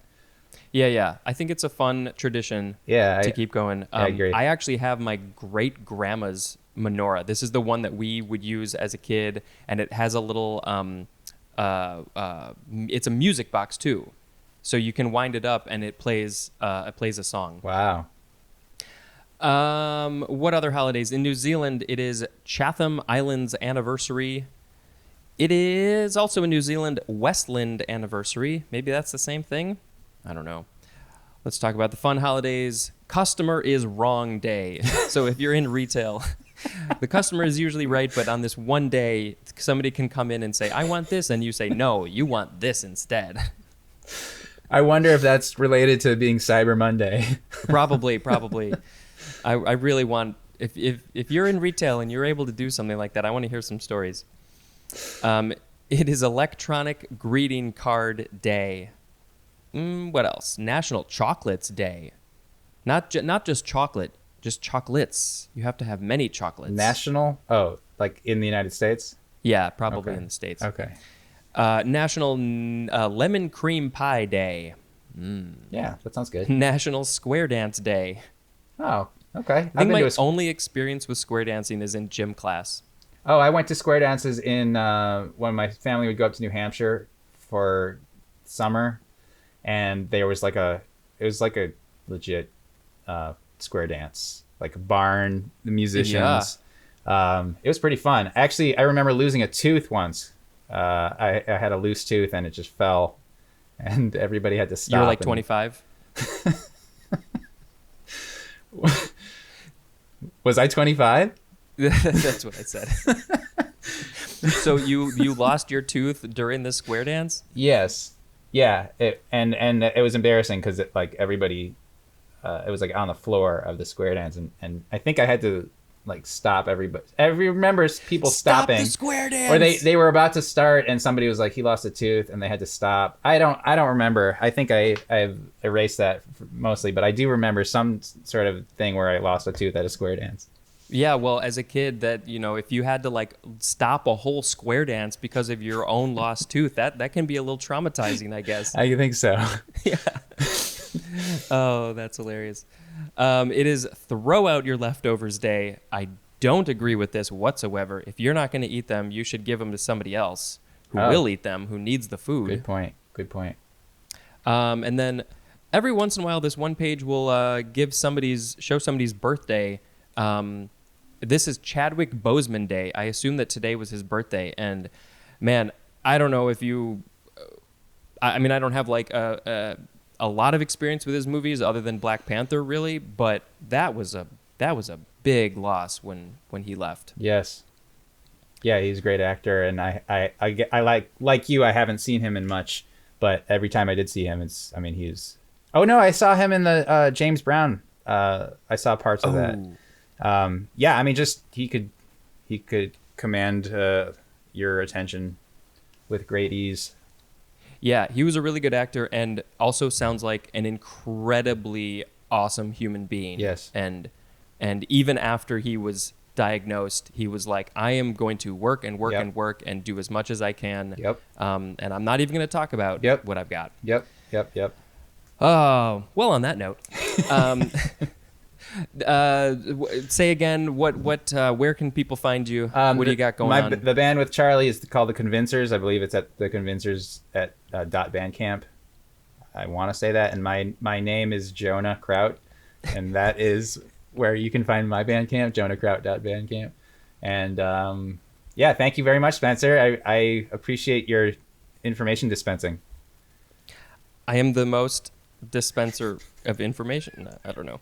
Yeah, thank you for being on the show, and I'm sorry that it took so long. It's been multiple years, but It was worth we'll it. do it again. Yeah, please. If I had the forethought, I would have had you on the episode for the word cello, and I really screwed that one up. Don't think But- anything of it. But if there's another word in the future alphabet that you really, really like or really, really hate, let me know, and I'll have you on that episode. All right, I'm going to get to work on picking that word. There you go. Just go read through the dictionary today. That's your job. Yeah, I'll right. leave the water out today and get Yep. my dictionary. That's my plan for the day. You get a time lapse of the water and also you reading the dictionary. It's riveting stuff. All right. Great. With that, we are going to end this episode. Thank you very much for listening to this one with a wonderful guest. And until next time, this is Spencer dispensing information. Goodbye. Hello, word nerds, flurgerds and gird and birds and yeah. Okay, so let us talk about this word. I hope you enjoyed yesterday's episode with guest Jonah, old friend of mine. If you didn't listen to it, go listen to it. And why are you listening to these out of order? That doesn't make any sense to me. Oh, today is the last day of November. That's the day that this is airing. And the vast majority of you will not be listening to this on that day, I'm sure. All right, so the first word in this episode is condensation. condensation. Noun from 1594. Number 1, the act or process of condensing. As 1A, a chemical reaction involving union between molecules, often with elimination of a simple molecule, as water, to form a new, more complex compound of often greater molecular weight. So yeah, like we talked about yesterday, when the temperature changes, the water molecules go from a gas to a liquid. It's a more complex compound. Okay, 1B, the conversion of a substance, as water, from the vapor state to a denser liquid or solid state, usually initiated by a reduction in temperature of the vapor. And I guess that description I just gave, it was better for this one, 1B. And then the 1A one is similar but different, I guess. I'm sure this happens with other things that go easily between liquid and vapor, but I don't know of any examples of those things. 1C, compression of a written or spoken work into more concise form. Gotta condense it down for some reason. Number 2, the quality or state of being condensed. Number 3, a product of condensing. Condensational is an adjective. It's sensationally condensed. Okay, next word is condense. Verb from the 15th century. First is transitive, to make denser or more compact, especially to subject to condensation. The dispenser has become denser as he's dispensing information. Intransitive is to undergo condensation. And a synonym for all is the word, I guess you would say, contract. Yes, you are contracting it down, condensing it down. Condensable with an AB or an IB. I don't know why I said the B. A or I, that's an adjective. Condensable. This is from the Latin condensare, which is from com plus densare, which means to make dense. Yes, when something is dense, you're contracting it, you're combining it, so you're putting all the same amount of stuff into a smaller space, essentially, so it's more dense. There's more weight to it. That's more of a physical thing, but yeah, you get it. Next is condensed, adjective from the 15th century, reduced to a more compact or dense form, also having a face narrower than that of a standard typeface. We're talking about fonts. Yes, there are lots and lots of styles of fonts. Narrow, regular, italic, bold, black, condensed. So many. Okay, next is condensed milk. 2 words, noun from 1853. Evaporated milk with sugar added. I, of course, don't drink milk anymore. I would love it if somebody made some vegan condensed milk. But so I guess it means that they have evaporated the water. Is that possible? Evaporated the water out of the milk, and then they added sugar, which, of course, I'm always for that. If you take this condensed milk, I think if you put it in a pot with water filled halfway up, I think maybe you leave the can closed, possibly. I don't know the instructions. And then if you fill up the water halfway up the can and you cook it for a while, it will create authentic dulce de leche. And you've basically just cooked this evaporated milk, condensed milk, and it is the tastiest thing on the face of the planet. Not that I'm suggesting that people are consuming lots of dairy. I'm not. But if you have to, that's a good thing to do. But seriously, why is there no vegan condensed milk? Maybe there is. I should go find it. Okay, next we have condenser, noun from 1686. One that condenses, as 1A, a lens or mirror used to concentrate light on an object. 1B, an apparatus in which gas or vapor is condensed into a liquid, probably. Number 2, the synonym is capacitor. Next is condescend. Condescend. This is an intransitive verb from the 14th century. 1A, to descend to a less formal or dignified level. And the synonym is unbend. 1B, to waive the privileges of rank. And waive is W-A-I-V-E. You're not waving hello to the privileges of rank. And number 2, to assume an air of superiority. Yeah, when you are condescending to somebody, that's a word we'll be getting to shortly. If you are condescending, you are basically giving the air of that you are better than them, better than the other person, and that's not a good thing to do. I don't think anybody should condescend to other people because maybe you're more skilled in something, but that doesn't mean that you have to act superior to them in any way because you're not. Everybody's equal. Everybody's the same. And a lot of people just don't get that. This is from the Latin condescendere. Condescendere. That is from com plus descendere, and that means to descend, which is spelled D-E-S-C-E-N-D. Descend. Okay, next word is condescendence. Noun from 1638. The synonym is condescension, which we will get to shortly. But first, we have to say the word condescending. I think this is the more commonly used word in this section. Adjective from 1660, showing or characterized by condescension. And the synonym is patronizing. Condescendingly is an adverb. Just don't do this. Don't be condescending. Sometimes it comes off. Sometimes you might accidentally be condescending, and somebody maybe should call you out on that, and then you can learn from that mistake. And then condescension is next. It is a noun from 1647. 1. Voluntary descent from one's rank or dignity in relations with an inferior. 2. Patronizing attitude or behavior.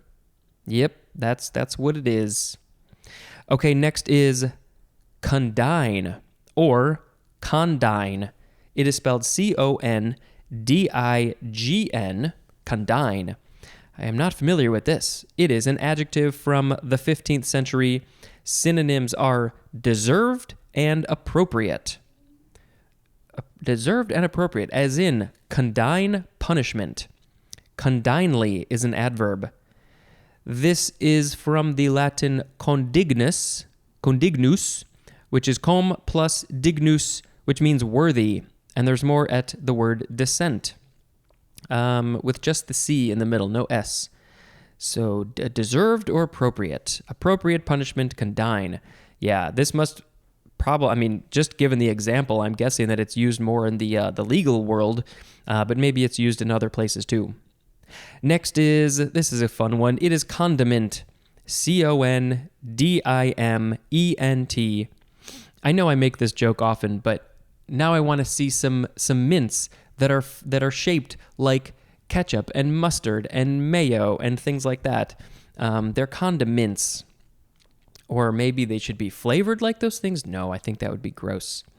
Okay, condiment, noun from the 15th century. How many other condiments can we think of? What was that other one that I thought of? I guess would sauerkraut wouldn't be a condiment. I think condiments are more liquidy, more spreadable. Sauerkraut is a physical thing. Those are the only ones I can think of. Because I don't have time. Hot sauce, that would be a condiment, I guess. Okay, this is something used to enhance the flavor of food, especially a pungent seasoning. So it doesn't have to be spreadable. It could also be a seasoning. Condimental is an adjective, and I don't think people use that word. Condimental. I am going mental for condiments. This is from the Latin condimentum, which is from the verb condire, which means to season. Season, yes. And our last word for this episode is the first form of the word condition, condition. Noun from the 14th century. We have many definitions. 1a, a premise upon which is the fulfillment of an agreement depends. Is that an actual sentence? A premise upon which the fulfillment of an agreement depends. So it depends on the fulfillment of that agreement. Okay. And the synonym is stipulation. Yes, if you are, you say, I'll agree to this, but on one condition. Yep, that's a good example. 1b is obsolete. The synonym is covenant. 1c, a provision making the effect of a legal instrument contingent upon an uncertain event, also the event itself. Number 2, something essential to the appearance or occurrence of something else, and the synonym is prerequisite. As 2a, an environmental requirement, as in available oxygen is an essential condition for animal life. Yes, it is. And plant life, carbon dioxide would be the essential condition. Okay, 2b, the subordinate clause of a conditional sentence. 3a, a restricting or modifying factor. Synonym is qualification. I want that word to be koala-vacation? No, koala-fication. Now, I want to see koalas on vacation. Okay, 3b, an unsatisfactory academic grade that may be raised by doing additional work. 4a, a state of being. A state of being, as in the human condition. 4b, social status, and the synonym is rank. 4c, a usually defective state of health, as in a serious heart condition. You don't want any of those. 4d, a state of physical fitness or readiness for use, as in the car was in good condition, also as in exercising to get into condition. I think after I record this, I'm going to go do some conditioning. I'm going to go do a little bit of stuff on the bike, and I'm going to do some floor stuff. I need to work out more. What are we on? 4e is plural, attendant circumstances, as in poor living conditions. 5a is obsolete, temper of mind. 5b is also obsolete. The synonym is trait, T-R-A-I-T, like a personality trait, I guess. 5c is plural and archaic. Synonyms are manners and ways. Okay, so our words today were condensation, condense, condensed, condensed milk, condenser, condescend, condescending, condescension, condine, condiment, and condition. I think I have to pick condiment as the word of the episode because all the foods need condiments. You need to season it up good. Otherwise, it's maybe just too plain. And I like all the flavors. I like strong flavors. That's what I've learned. Condiment. Put those condiments on those things and then eat it up so tasty good. Yep. All right, so let us look at the holidays for today. I'm on, let's see, what is today? I don't think I updated my list. Okay, so it is November 30th. Let us quickly update this. It is, in the Philippines, Bonifacio Day. In United Arab Emirates, it is Commemoration Day. In Israel, it is day to mark the departure and expulsion of Jews from the Arab countries and Iran. And I think, was it yesterday, we had a support for Palestine, so this is a very complicated thing. And why are they both on today? Is it related to Hanukkah? I don't think so, because Hanukkah can fall on different days. It's very complicated over there, and I just want everybody to get along, and can we just please all get along? It's very...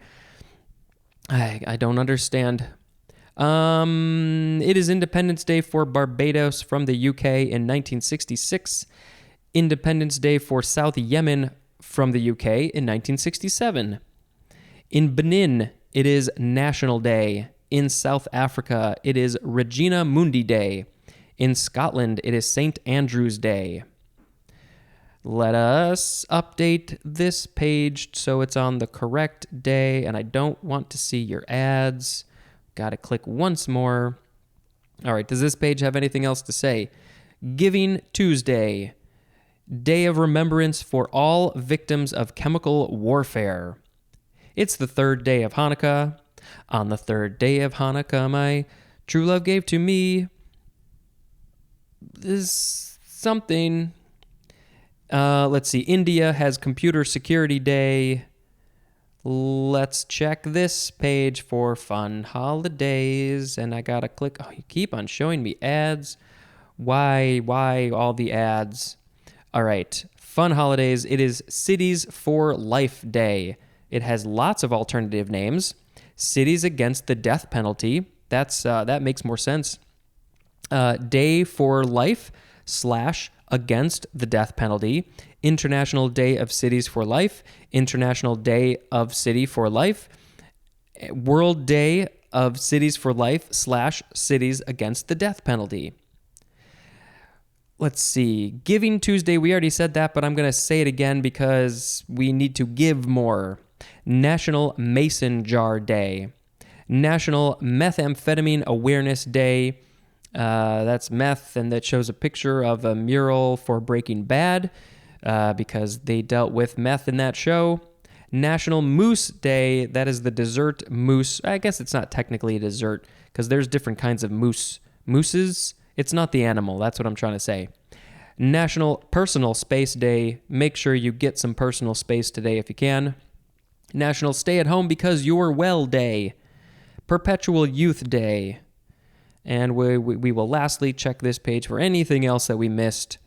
Guru Nanak Jayanti. And I think that's it. Thank you to everybody for listening to this. And until next time, this is Spencer condensing the information for you. Okay, bye. Hello, word nerds. Welcome to the dictionary. Today, the day that this is airing, is December 1st, which means I'm going to be reading many, many holidays at the end of this episode. If you're sick of this holiday thing, don't worry. It's only going to go for a few more months, and then I will probably stop it. I don't know if I said this, but I saw Rodrigo y Gabriela perform in Chicago, at the time of recording, like a week ago or so. Yeah, I think it was like maybe last week. If you are not listening to their music, you got to go listen. All right, let's just talk about the words in this episode. That is what we are here for. The first word is the second form of condition. It is a verb from the 15th century. There's just one intransitive definition and then a number of transitive. So first is intransitive. It is archaic, and it means to make stipulations. Now we have transitive. Number one, To agree by stipulating. 2. To make conditional. 3a. To put into a proper state for work or use. 3b. The synonym is air condition. 4. To give a grade of condition to. 5a. To adapt, modify, or mold so as to conform to an environing culture, as in traditional beliefs conditioning a child's attitude. 5b. To modify so that an act or response previously associated with one stimulus becomes associated with another. So yes, that's related to Pavlov's dog. You can be conditioned to have a response if the same thing is happening. So if you got a thing that happens and then you react in some way, you are now conditioned to respond in that way based on that thing. Could be an instinct, could be a thing you can train yourself. You can train other people, other animals, creatures, whatever it is. That's being conditioned. Conditionable is an adjective. Now we have conditional, first form, adjective from the 14th century. 1. Subject to, implying, or dependent upon a condition, as in a conditional promise. I promise to do this, but there is a condition to that promise. Number 2. Expressing, containing, or implying a supposition, as in the conditional clause, if he speaks. If he speaks is the conditional clause. If he speaks, then blah, blah, blah, blah, blah, blah, blah. 3a. True only for certain values of the variables or symbols involved, as in conditional equations. 3b. Stating the case when one or more random variables are fixed or one or more events are known, as in conditional frequency distribution. 4a. It is the number 2 definition for the word conditioned, as in conditional reflex, also as in conditional response. 4b. Established by conditioning as the stimulus eliciting a conditional response. Conditionality is a noun. Conditionally is an adverb. And I just don't have a whole lot of stuff to say about these. Sorry, that's just the way it goes sometimes. Second form of conditional, noun from 1828. 1. A conditional word, clause, verb form, or morpheme. Number 2, it is the 2b definition for the word implication. Next is conditional probability. 2 words, noun from 1937. The probability that a given event will occur if it is certain that another event has taken place or will take place. So this thing will happen, or the probability that it will happen based on something else happening. Like, if I read this next word, then there's a pretty good probability that I will read the word after that. Does that make sense? Am I understanding that correctly? All right, next is conditioned. Adjective from 1537. 1. Brought or put into a specified state. 2. Determined or established by conditioning. Next is conditioner. Noun from 1888. Something that conditions. And of course, this word sounds so weird. There's condition over and over and over and over again. Okay, so conditioner, something that conditions, but specifically a preparation used to improve the condition of hair. That's why it's called a condition, because it is improving the condition of the hair. And, of course, somebody can be a conditioner if they're doing any of these condition things. Like conditioning, noun from 1861. 1. The process of training to become physically fit by a regimen of exercise, diet, and rest. Also, the resulting state of physical fitness. You gotta do your conditioning. I like to call it fitnessing. Number 2, a simple form of learning involving the formation, strengthening, or weakening of an association between a stimulus and a response. Next is condo, C-O-N-D-O. O-N-D-O was his name. Oh, I messed that up. Noun from 1964. It is the number 3 definition for the word condominium, which will be our last word in this episode. Next is condole. C-O-N-D-O-L-E. Verb from circa 1586. Starting with intransitive. Number 1 is obsolete. The synonym is grieve. G-R-I-E-V-E. Number 2, to express sympathetic sorrow. And one transitive definition, which is archaic, and the synonyms are lament and grieve. Condolatory, that is an adjective. This is from the Latin cum plus dolere, which means to feel pain. And this is related to our next word, which is condolence. Yeah, so condole seems like, yes, you can condole somebody, I guess, have sympathetic sorrow, but I think that, that has gone out the window. We don't really use that anymore. We now more use this word condolence. It is a noun from 1603.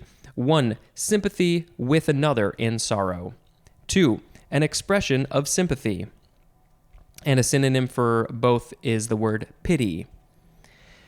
Next is, so this word, in many ways it's an adult word, but it is a word that needs to be taught to everybody, especially kids, so they understand and don't have weird associations with it or negative associations with it, because it is a very, very important thing. I'm sure you can see where I'm going with this if you know your alphabet. It is the word condom. Very, very important things. Please, please practice safe sex. So this is a noun from circa 1706. 1, we got 2 definitions. 1, a sheath, commonly of rubber, worn over the penis. That was the end of the sentence, but there is parentheses, which says, as to prevent conception or venereal infection during coitus. So yes, it helps not only with not getting pregnant, but also with spreading diseases. So wear your darn condoms. Number 2, a device that is designed to be inserted into the vagina before coitus and that resembles in form and function the condom used by males. And to be perfectly honest, I don't think I'm familiar with this version of it. Interesting. By the way, the origin is unknown. Nobody knows where this word came from. That is so odd. So odd.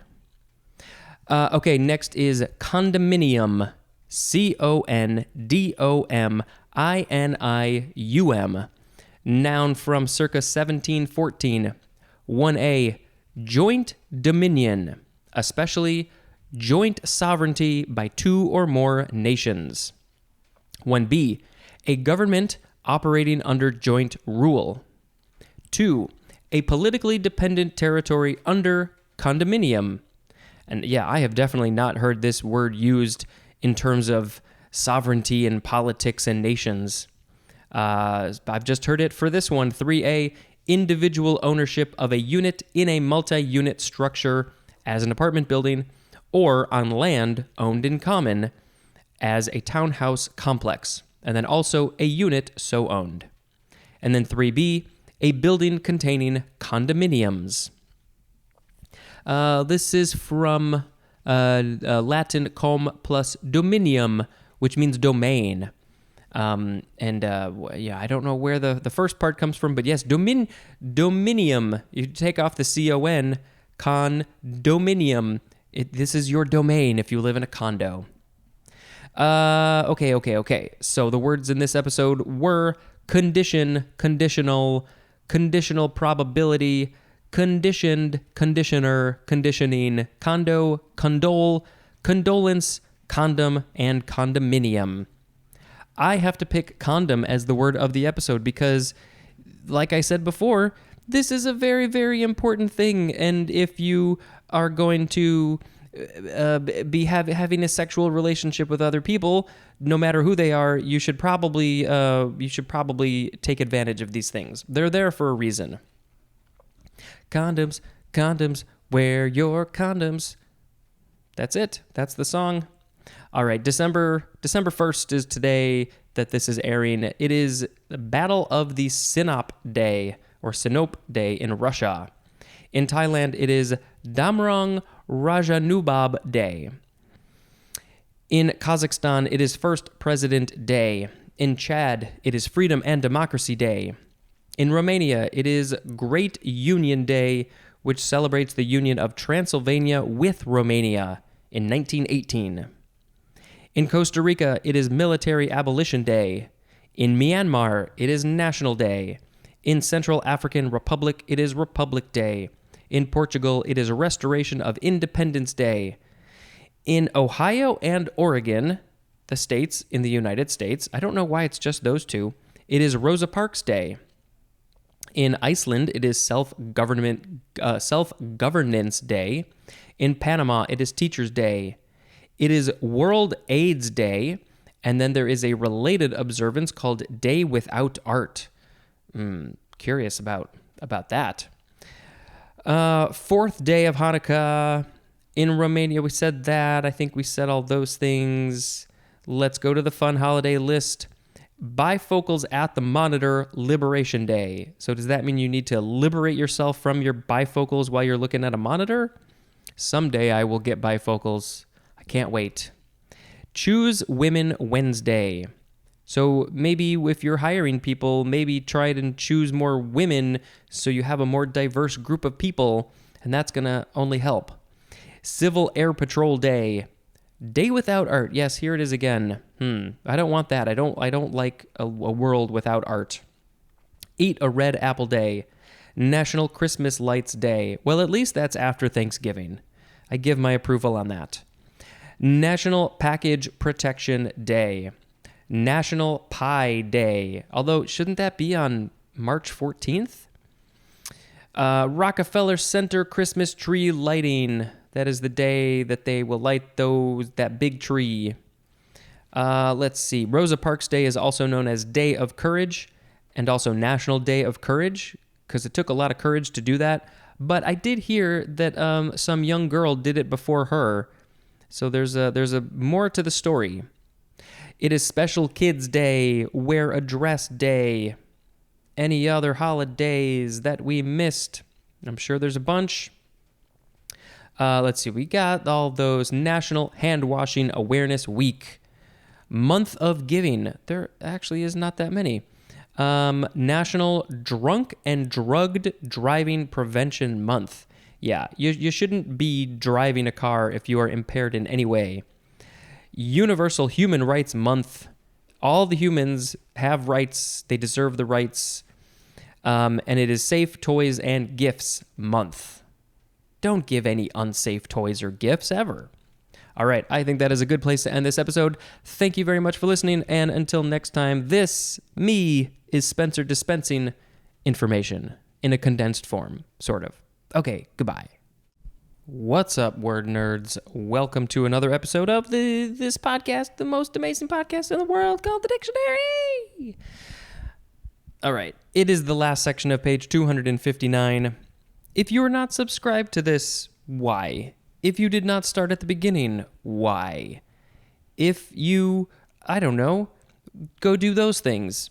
Go ahead and share this in your social media feeds, whatever they may be.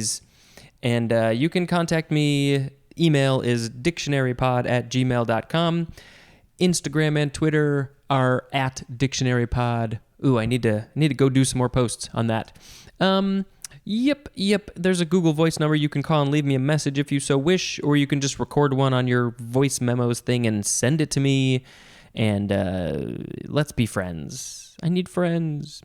Okay, the first word in this episode is condonation or condonation.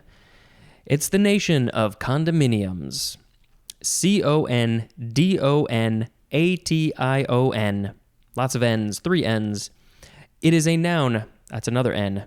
There's 2 N's in that word. It's the episode of N's. Noun from 1625. Implied pardon of an offense by treating the offender as if it had not been committed. Huh, interesting. So you're basically treating the person who did a bad thing as if they didn't do any bad things. It's an implied pardon. Condonation. Next is condone. this would be related to that. You're condoning the thing that they did, basically. So this is a verb. Condone is a verb from 1805, just transitive, one definition: to regard or treat as acceptable, forgivable, or harmless. And the thing that you are regarding or treating would be they did something bad or blameworthy. As in the example, a government accused of condoning racism. No government should be condoning racism. We do not need that. We need anti-racism is what we need. Also, as in condone corruption in politics. Also, no corruption anywhere, please. People are corrupt because of money, greed and money. We need less of that stuff. Don't make decisions based on money. Make decisions based on people's happiness and well-being and their rights. A synonym is the word excuse. Yes, that works. Condonable is an adjective. Condoner is a noun. This is from the Latin condonare, which means to absolve, which is com plus donare, which means to give. And what does that word look like? Yes, there's more at the word donation, donate, giving.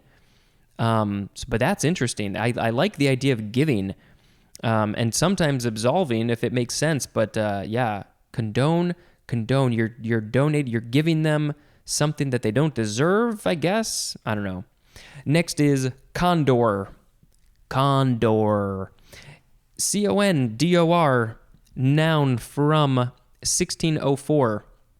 1a, a very large American vulture of the high Andes, having the head and neck bare and the plumage dull black with a downy white neck ruff and white patches on the wings.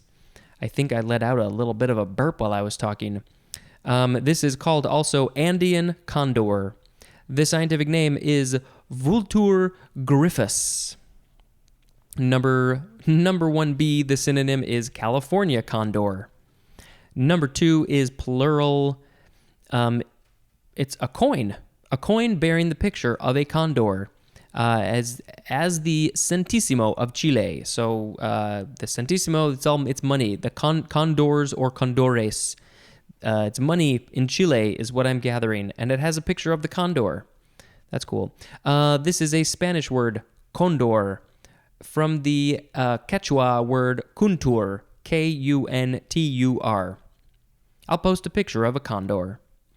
Next is condottieri. I think that's how you can say it. It could also be condottieri. Condottiere.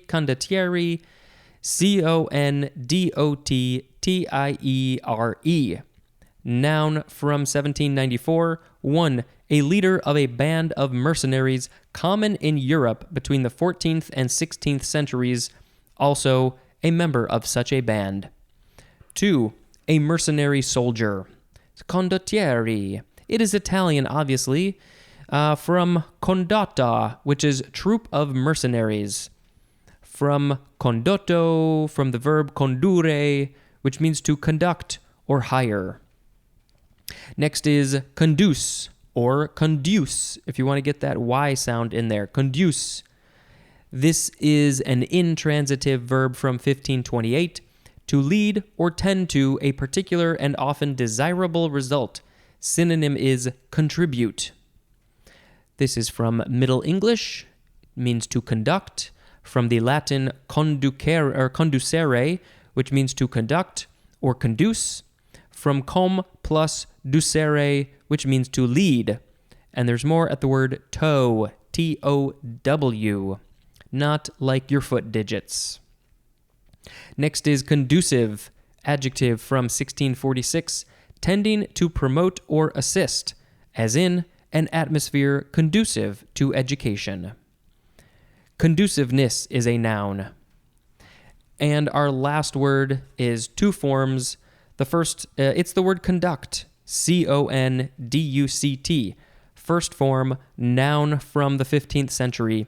One is obsolete. The synonyms are escort and guide. Number 2, the act, manner, or process of carrying on. Synonym is management, as in praised for his conduct of the campaign. And 3, a mode or standard of personal behavior, especially as based on moral principles, as in questionable conduct. Try not to have questionable conduct. And the second form is, you could pronounce it conduct or conduct. It is a verb from the 15th century starting with transitive. 1, to bring by or as if by leading. And the synonym is guide, as in conduct tourists through a museum. 2a, to lead from a position of command, as in conduct a siege, also as in conduct a class. 2b, to direct or take part in the operation or management of, as in conduct an experiment. Ooh, what experiment are we going to conduct? Also as in conduct a business. Also as in conduct an investigation. So many things can be conducted. 2c, to direct the performance of, as in conduct an orchestra. Also as in conduct an opera. I conducted an orchestra when I was a senior in high school. We have an all-student show, students. There are students who are writing it and writing music and choreographing and acting, and each one of those groups of people is managed by a student, and then there are a couple of faculty members who are managing the whole thing. But really, it's student run. And so I was the conductor of the orchestra when I was a senior, and that was very cool. And I didn't really know what I was doing, but it was fun. 3a, to convey in a channel. 3b, to act as a medium for conveying or transmitting. 4, to cause, to act or behave in a particular and especially in a controlled manner. And there was parentheses there, to cause oneself. It could be oneself. Now we are on intransitive, and there will be a page flip coming soon. Number 1 is talking about a road or a passage. To show the way, the synonym is lead. 2, to act as a leader or director. 2b, to have the quality of transmitting light, heat, sound, or electricity. Conductibility is a noun. Conductible is an adjective. And let's see, there's no etymology, but we do have some synonym information here at the top of page 260. Okay, synonyms: conduct, manage, control, or direct mean to use one's powers to lead, guide, or dominate. Conduct implies taking responsibility for the acts and achievements of a group, as in conducted negotiations. Manage implies, sorry about that, I had some food recently because I was super hungry. Manage implies direct handling and manipulating or maneuvering toward a desired result, as in manages a meat market. Interesting job. Control implies a regulating or restraining in order to keep within bounds or on a course, as in controlling his appetite. It's hard sometimes. Direct implies constant guiding and regulating so as to achieve smooth operation, as in directs the store's day-to-day business. And then it says, in addition to all of those synonyms, is also the word behave. How are you conducting yourself? How are you behaving? Okay, so the words today were condonation, condone, condor, condottiere, conduce, conducive, and conduct. Well, conductor is probably coming up. Let's see. What do I like? I think I will pick conduct as the word of the episode. There's a variety of ways this word can be used, which I appreciate. You can conduct yourself. You can conduct a group of people. You can conduct a thing. You can conduct electricity and light and heat and sound. And I like conduct. Conduct yourself in a pleasing manner. Make that orchestra have some good sounds. I don't know. All right. Today is December 2nd, and I think I may have forgotten to update my pages again because I'm an idiot. So let's just quickly do that. Here we go. December 2nd, we have Armed Forces Day in Cuba. In the UN, the United Nations, it is International Day for the Abolition of Slavery, and it's shocking yet not shocking that slavery exists still in the world. But yeah, why we really need that to end. How can we do that? It is Lao National Day, LAO. United Arab Emirates has National Day. What about this page? We get such a good range of holidays when we check all these different pages. Let's see, 5th day of Hanukkah. Depending on where you are, here it says it's the 4th day in Israel. World Computer Literacy Day.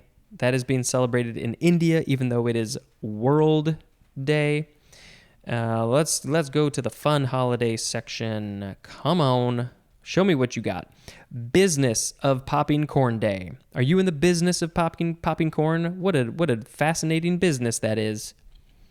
National Fritters Day. National Mutt Day. Mutts, dogs that are mixed breeds. Those are the best kinds of dogs, I think. Play Basketball Day. Safety Razor Day. If you're shaving yourself somewhere, make sure your razors are safe. Special Education Day. And one more page to check. I think we got them all. Yes, we did. Yes, we did. Congratulations to all of us on this momentous occasion. Thank you very much to all of you for listening and enjoying, because obviously that's what's happening. Don't forget to rate and review this, especially on Apple if you can. Go write a short review and put in the 5 stars, and then they'll make me happy. Thank you very much. This has been Spencer dispensing information. Goodbye. Hello, word nerds. I didn't check my audio. Yep, I think that should be good. Hello, word nerds. How are you? Welcome to the dictionary. Top of page 260. Yes, we are. I think my brain is still waking up, even though it has been on high alert for hours now. Okay, the first word in this episode is conductance. CONDUCTANCE. This is a noun from 1885. 1. Conducting power. 2. The readiness with which a conductor transmits an electric current expressed as the reciprocal of electrical resistance. Next is conduction. I think there's going to be a lot of electricity talk in this episode. Conduction is a noun from 1534. 1. The act of conducting or conveying. 2a. Transmission through or by means of a conductor. Also, the transfer of heat through matter by communication of kinetic energy from particle to particle with no net displacement of the particles, compared to the synonyms or the alternate versions convection and radiation. Next is 2b. The synonym is conductivity. 3. The transmission of excitation through living tissues and especially nervous tissue. I'm full of nervous tissue. Next is conduction band. 2 words, noun from 1939. One definition. The range of permissible energy values which an electron is a... Did I say that correctly? The range of permissible energy values which an electron in a solid material can have... Oh boy, this is a weird definition. The range of permissible energy values which an electron in a solid material can have that allows the electron to dissociate from a particular atom and become a free charge carrier in the material. Whew. Compare to valence band, which, I don't know. It's probably the opposite, but it doesn't tell me. Next is conductive, adjective from 1840, having conductivity, relating to conduction, as of electricity. Here we go with conductivity, noun from 1837, the quality or power of conducting or transmitting, as A, the reciprocal of electrical resistivity, B, the quality of living matter responsible for the transmission of and progressive reaction to stimuli. Yeah, my brain sort of shut down there on that word progressive. It's not that hard of a word. Next is conductometric, or conductimetric with an I instead of an O. Conductometric. I don't know why. That sounds like something you'd read in a comic book. Some sci-fi thing, something made up. This is an adjective from circa 1926, 1, of or relating to the measurement of conductivity. 2, being or relating to titration based on determination of changes in the electrical conductivity of the solution. Next is conductor. Choo-choo, conductor. Noun from the 15th century, one that conducts. So that's the main definition, and then we have A, B, C, D1, and D2. So here we go with A. The synonym is guide. B, a collector of fares in a public conveyance. C, the leader of a musical ensemble. D1, a material or object that permits an electric current to flow easily. And then it says compared to the synonyms insulator and semiconductor.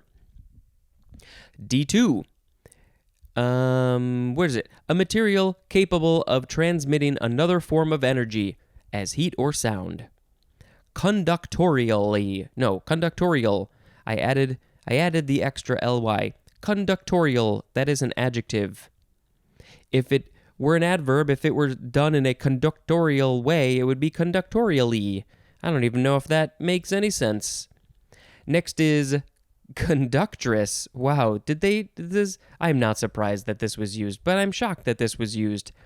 It is a noun from 1624, a woman who is a conductor. Does this actually get used? Conductress. Okay, next is conduit. Yeah, I think that's it. Yep, conduit. Conduit, noun from the 14th century. 1, a natural or artificial channel through which something is conveyed, and that something could be a fluid. The fluid is going through the conduit. I think of a pipe. Number 2 is archaic. The synonym is fountain. What, like a drinking fountain, or a fountain that you play in, and that they used to call those conduits? Number 3, a pipe, tube, or tile for projecting electric wires or cables. And 4, a means of transmitting or distributing, as in a conduit for illicit payments, also as in a conduit of information. This is from, Anglo-French conduit. It's pipe or passage or conduct or in part from the word conduit, conduere, to lead, from the Latin conducere. Oh, well, there's so much information. Yeah, there's more of the word conduct. Next is the last word in this episode. It is conduplicate. Or would it be conduplicate? No, I think it's just conduplicate. Conduplicate.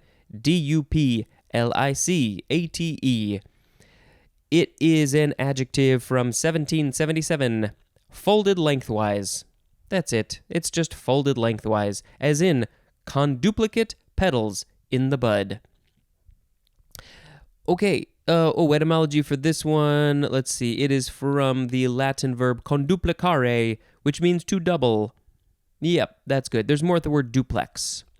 So, the words in this episode were conductance, conduction, conduction band, conductive, conductivity, conductometric, conductor, conductress, conduit, and conduplicate.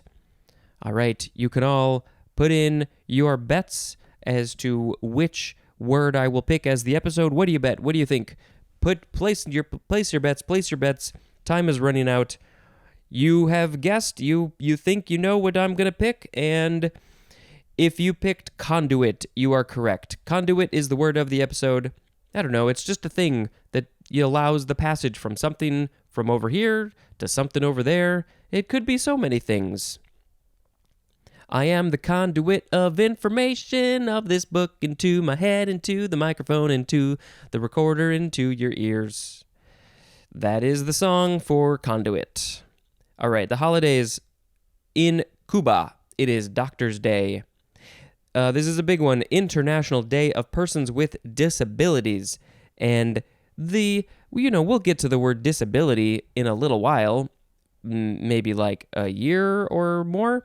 But it's a big thing. I think there's the word is much more wide ranging when you're talking about physical disabilities or actually mental disabilities for that matter. So it encompasses a lot more than I think people think. I remember when I was in elementary school, I don't know who was talking to us. We were at some thing in the theater, some thing, and the guy was saying, if anybody has glasses, that would technically be considered a disability. And most people, especially me at that age, did not think, oh yeah, if you have glasses, that is an optical disability. So a lot of people have disabilities, and that is that. So it's a lot of people can celebrate today. It is the 6th day of Hanukkah. It is Navarra Day in Spain, or maybe they would say Navarra. In Chile, it is National Secretary Day. In Latin America, it is Doctor's Day. Okay, so what are some fun holidays? Bartender Appreciation Day. Faux Fur Day. No, Faux Fur Friday. Wait, are these? Yes. Yes, Faux Fur Friday. Every day should be Faux Fur Day. International Sweater Festival. It's like a sweater vest, but it's a festival, so it's a festival. Let's Hug Day. Make a Gift Day. National Apple Pie Day. I feel like that should be in the summer. National Green Bean Casserole Day. National Roof Over Your Head Day. I hope you all have a roof over your head or something. We all need some sort of shelter. I think those were all of the holidays, and that is the specialness of today was what I just read.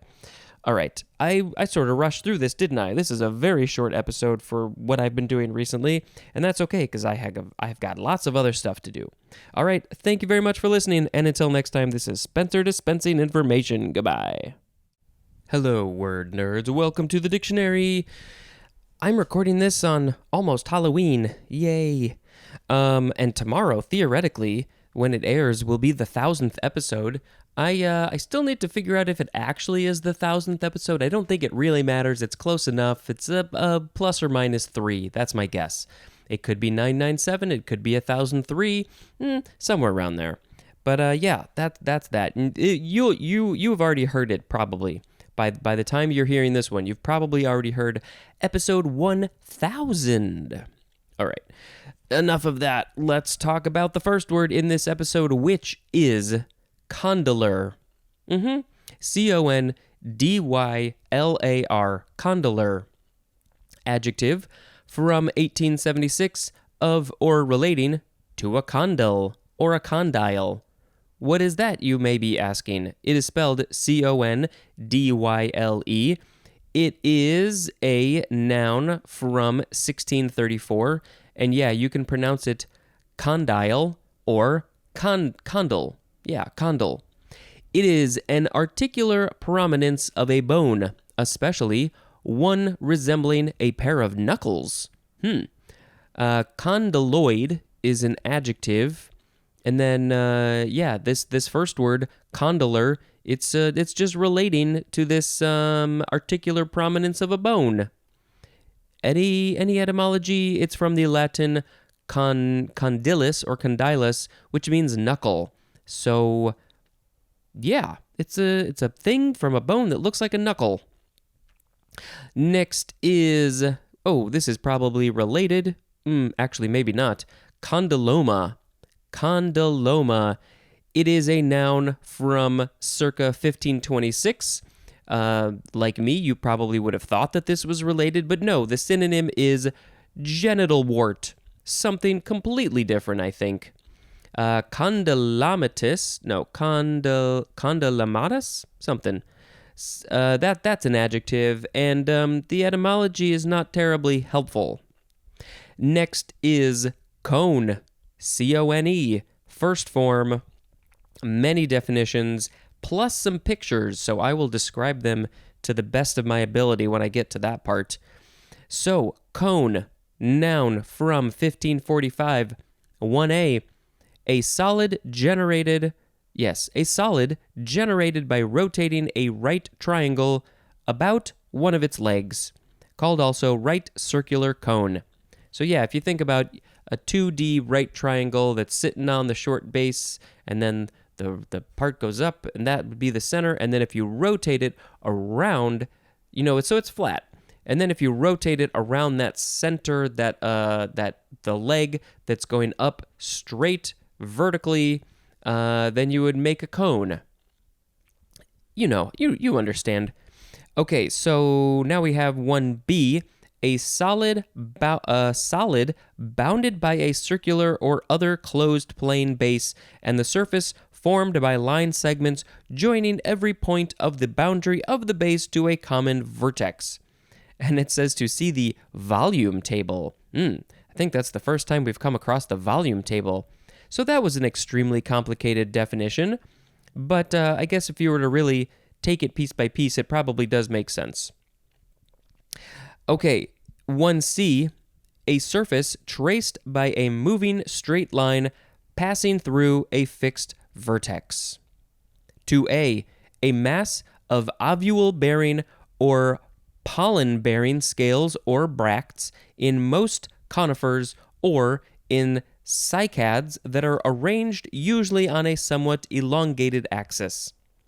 And boy, if I read that, I would just have no idea what they were talking about, except for the fact that I know what a cone is from a tree.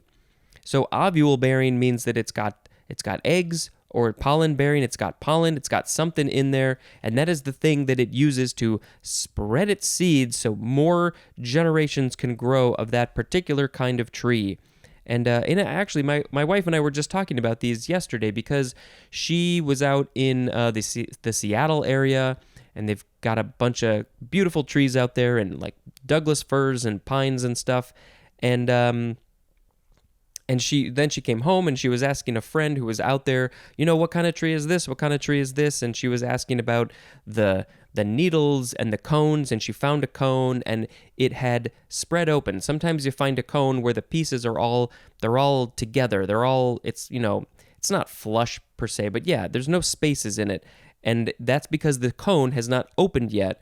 And what I think I had learned a long time ago, which was that in some trees, in certain areas, the cones won't open until there's a fire, or it will open when there's a fire, and then all of the pollen or the eggs or the whatever get released. But we have pictures of 9 kinds of cones. Okay, number 1 is the Sitka spruce, and let's see. So it almost looks furry the way that they've drawn it. Each of the different the scales, I guess we'll call them scales. They're sort of egg-shaped. It's longer than it is wide. It's not quite looking like a banana in terms of its shape, but it's longer. The scales are longer, and it almost looks like it's got some furry pieces on it. Okay, number 2 is Cryptomeria. I guess that's the kind of tree that it comes from. This one, it looks like a little ball with the scales, I guess, are sort of pointed out. It almost looks like the coronavirus thing with all the things sticking out of it.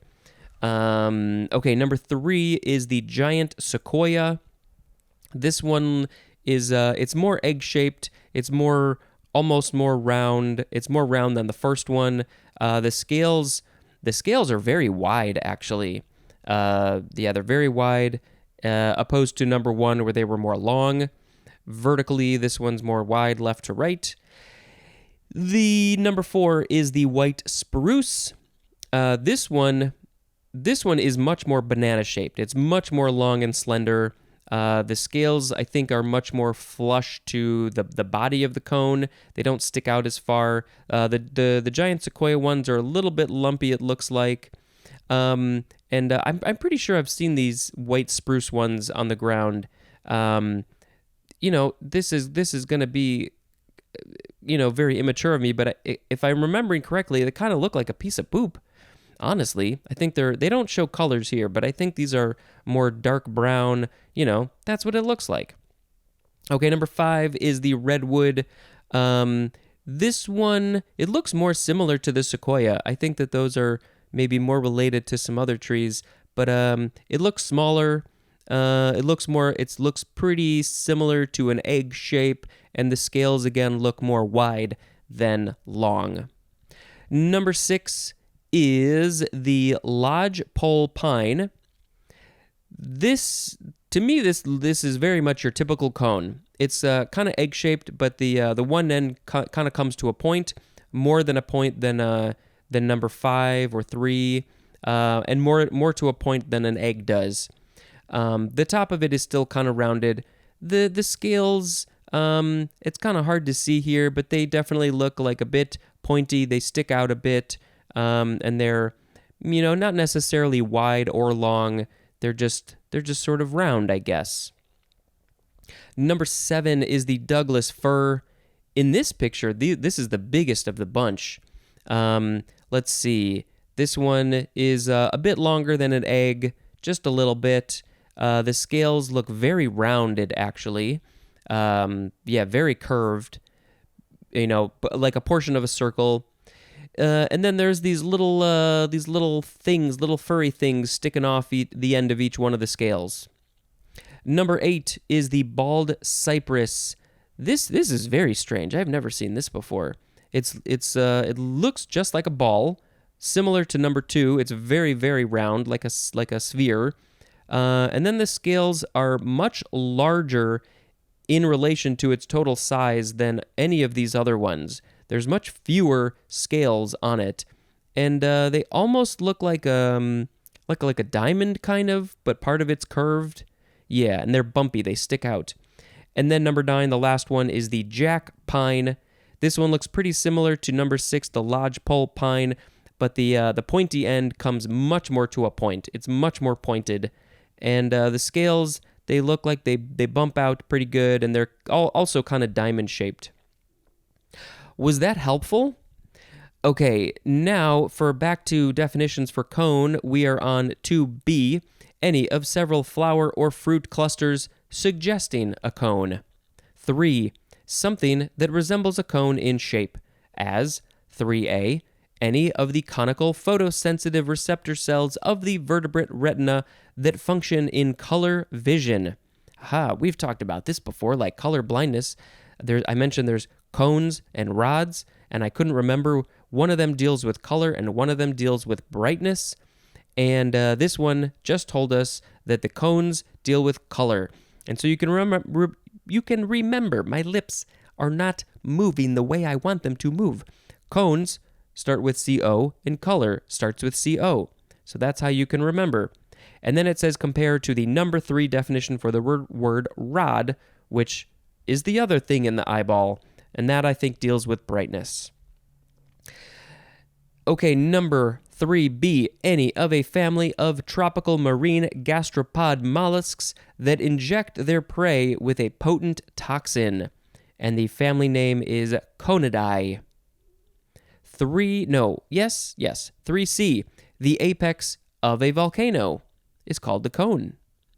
And 3D, a crisp, usually cone-shaped wafer for holding ice cream. A crisp, usually cone-shaped wafer for holding ice cream. There's waffle cones, there's sugar cones, there's lots of kind of cones. It's fun to eat it off the cone, eat the ice cream off the cone, but it gets so drippy, and that's just messy and not fun. But then you get to eat the cone, and hopefully the cone is filled with other goodies. All right, so cone, the etymology is not very helpful. Now we have the second form of cone. It is a verb from 1845, transitive only. Number 1, to make cone-shaped. 2, to bevel like the slanting surface of a cone. As in, cone attire. Next is coneflower, one word, noun from circa 1818, any of several composite plants having cone-shaped flower discs, as A, the synonym is rudbeckia, or is it rudbeckia? I don't know. And then B, the synonym is purple coneflower. The genera names for this composite plant are Echinacea, it's like echinacea, Echinacea, and Ratibida. Close enough, I think. Next is cone nose. Cone nose, one word. How do you say that backwards? Cone nose. Zwonwok. Cone nose, I think. This is a noun from circa 1891. The synonym is kissing bug. I'm afraid to find out what a kissing bug is, but we will eventually. Next is, this looks Italian. Yes, it is con espressioni. Con espressioni. So it is two words. The con is its own word. I assume it means with. Yes, espressioni. So, or you can say espressione. Yeah, con or con at the beginning. This is an adverb from 1864. It's related to those other con words, con Italian words that we had a while ago. I don't remember how many episodes ago. But this one is, it just means with feeling, and it is used as a direction in music. And it literally means with expression. Expression, express yourself, feel it. Yes. Okay, next we have Conestoga wagon. Conestoga wagon. Conestoga is its own word, capital ConestogA. And then wagon. Noun from 1717, a broad-wheeled covered wagon drawn usually by 6 horses and used especially for transporting freight across the prairies, called also just Conestoga. And it is from Conestoga, Pennsylvania. Maybe we will post a picture of a Conestoga wagon. I don't know if it's similar or different than those old school wagons we think of. Next word is coney or coney. Coney? Yeah, it is spelled Coney, or you can take out the E. I'll just say coney. Noun from the 12th century. Number 1A, rabbit fur. I mean, I think I've heard of rabbits called conies, especially like in Lord of the Rings they did, but I didn't realize it was specifically the fur. Oh, but here we go. 1B1, the synonym is rabbit, especially the European rabbit. And the scientific name for that type of rabbit is Oryctolagus cuniculus. I think that is close enough. Now we have 1B2. The synonym is it pika or pika? Pika. Maybe that's another kind of rabbit. 1C. The synonym is hyrax. Hyrax. Again, I don't know. Is it a kind of rabbit? Maybe. I feel like I'm reading words that are just, part of some fantasy story. Number 2 is archaic, and the synonym is dupe, D-U-P-E. In this context, I have no idea what that is talking about. And number 3, any of several fishes, especially a dusky black-spotted reddish-finned grouper of the tropical Atlantic. And the scientific names for that grouper are Epinephelus fulvus or Cephalopholus fulva. Yeah, that was fun. I want to know why Coney Island is called Coney Island. Is it related to rabbits or any of these other things? Maybe the fish? The tropical Atlantic? That's not tropical. I don't know. Okay, our last word is CONF. It is an abbreviation for 1, conference, and 2, confidential. So the words today were condylure, condyle, condyloma, cone, coneflower, cone nose, con espressione, conestoga wagon, coney, and conf. Cone, I think, is just the most versatile of all these words. I mean, I'm definitely not going to pick the one that's genital warts. The kissing bug one sounds sort of interesting, but there's not much information here, so maybe we can save that one for later. Yeah, well, actually, no. I think I will pick con espressione as the word of the episode. CONESPRESSIONE. It's just fun. I can sing this song. I can sing con espressione with feeling, with expression. Con espressione. I have such feeling when I say con espressione. That's good enough for that. So, I think it is time to read the holidays for today, December 4th. National Cookie Day, most importantly. In India, it is Navy Day.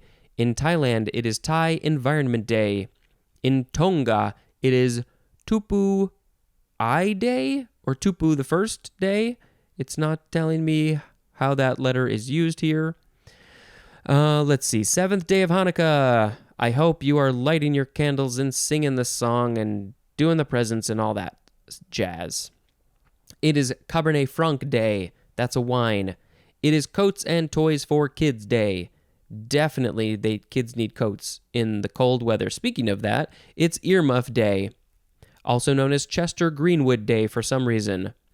It is Extraordinary Work Team Recognition Day. It is Global Fat Bike Day. Fat bike. That bike has put on the pounds. International Cheetah Day. Go learn about the cheetahs. They're very fast in straight lines on land. International Spirit of the Game Day. National Dice Day, like for games. National Rhubarb Vodka Day. So it's not Rhubarb Day and it's not Vodka Day. It's Rhubarb Vodka Day. National Sock Day. Santa's List Day. Skywarn Recognition Day. And Skywarn is all caps, so maybe it's an acronym of some kind. Wear Brown Shoes Day. Wildlife Conservation Day. And anything else? Tree Dressing Day. Maybe a lot of people want to decorate their Christmas tree today. Jay-Z's birthday. Candle Day. That is a good for that. All right. Thank you very much for listening. And until next time, tomorrow, this is Spencer dispensing information. Goodbye.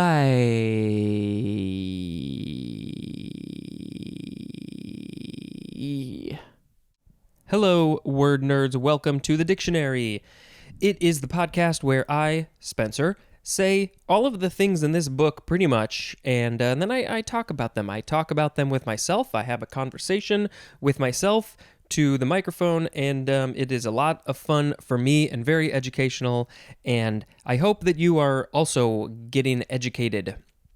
So in this episode, we kind of have two main topics for the words, and you'll learn about them once we get there. But yeah, the majority of the words will fall into two categories. The first word is not part of one of these two categories. It is confab or confab. Emphasis on either syllable is fine. It is spelled C-O-N-F-A-B, just like it is sounding, just like it sounds. It is a noun from 1701. Number one, the synonym, it's the number one definition for the word chat. Let's have a confab. Number two, the synonyms are discussion and conference. Confab, same word, is also an intransitive verb in addition to a noun.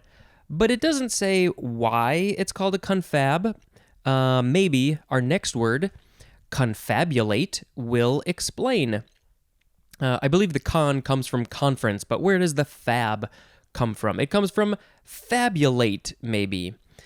This word is an intransitive verb from circa 1604. Number one, to talk informally. And the synonym is chat. Chew the fat. Number two, to hold a discussion. And the synonym is confer. which will be, I think it's the last word in this episode. So we're starting with confab, ending with confer, and they mean the same thing. Number 3, to fill in gaps in memory by fabrication. I think we found the word. Confabulation is a noun. Confabulator is a noun. Confabulatory is an adjective. So what was that? To fill in gaps in memory by fabrication. Let's look at the etymology for more information. Maybe that number 3 definition is actually I don't know. Let's read the etymology. Confabulatus, that is Latin from the verb confabulari, which is com plus fabulari, which means to talk. That is from fabula or fabula, which means story. And there's more at the word fable. Ooh, okay. So you're having a talk, a conference, conferring, and you're talking about a story, a fable. So that is how it got combined to confabulate and then confab. Okay, next is confect. C-O-N-F-E-C-T. It is a transitive verb from the 14th century. 1, to put together from varied material.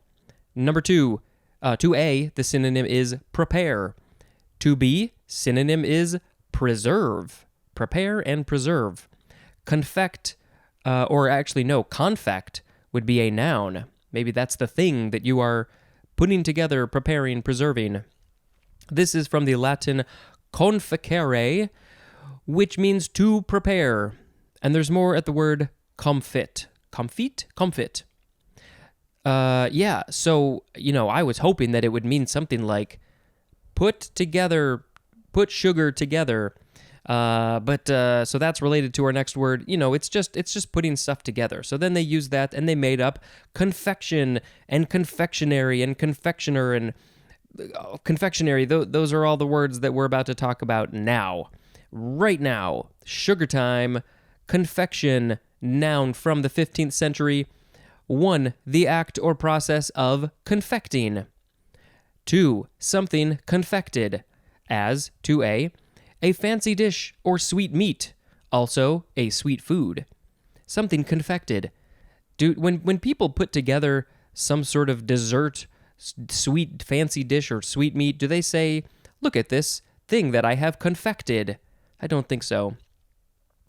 To B, a medicinal preparation usually made with sugar, syrup, or honey. To C, a work of fine or elaborate craftsmanship. To D, a light but entertaining theatrical, cinematic, or literary work. It's a confection because it's sweet and light, I guess. All right, no etymology for that. Next is confectionery. And I need to point out that this one ends in A-R-Y, because we will have the same word that ends in E-R-Y shortly. Confectionery, noun from 1599. Number 1, the synonym is sweets. Number 2 is archaic. The synonym is confectioner. So the confectioner is the one who puts all the stuff together. They make it whatever. They're confecting, but they used to also be called the confectionery. Number 3 is the number 3 definition for the word confectionery that ends in E-R-Y. And confectionery, the same word with A-R-Y, is also an adjective. Next is confectioner, noun from 1591, a manufacturer a manufacturer, there's so many sounds, a manufacturer of or dealer in confections. Make a little a confection deal out on the corner. Next is confectioner's sugar.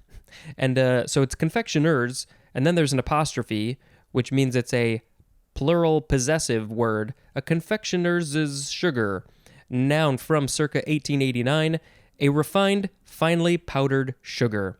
This stuff gets all over the place if you're not careful. Next is confectionery with an E-R-Y, noun from 1751. 1, the confectioner's art or business. Number 2, sweet foods, as candy or pastry. Those are the examples of possible sweet foods that could exist. Number 3, a confectioner's shop. where you can go buy those sweet, sweet foods. Next is unrelated to sweets and making stuff. It is confed or confed. I think it's confed.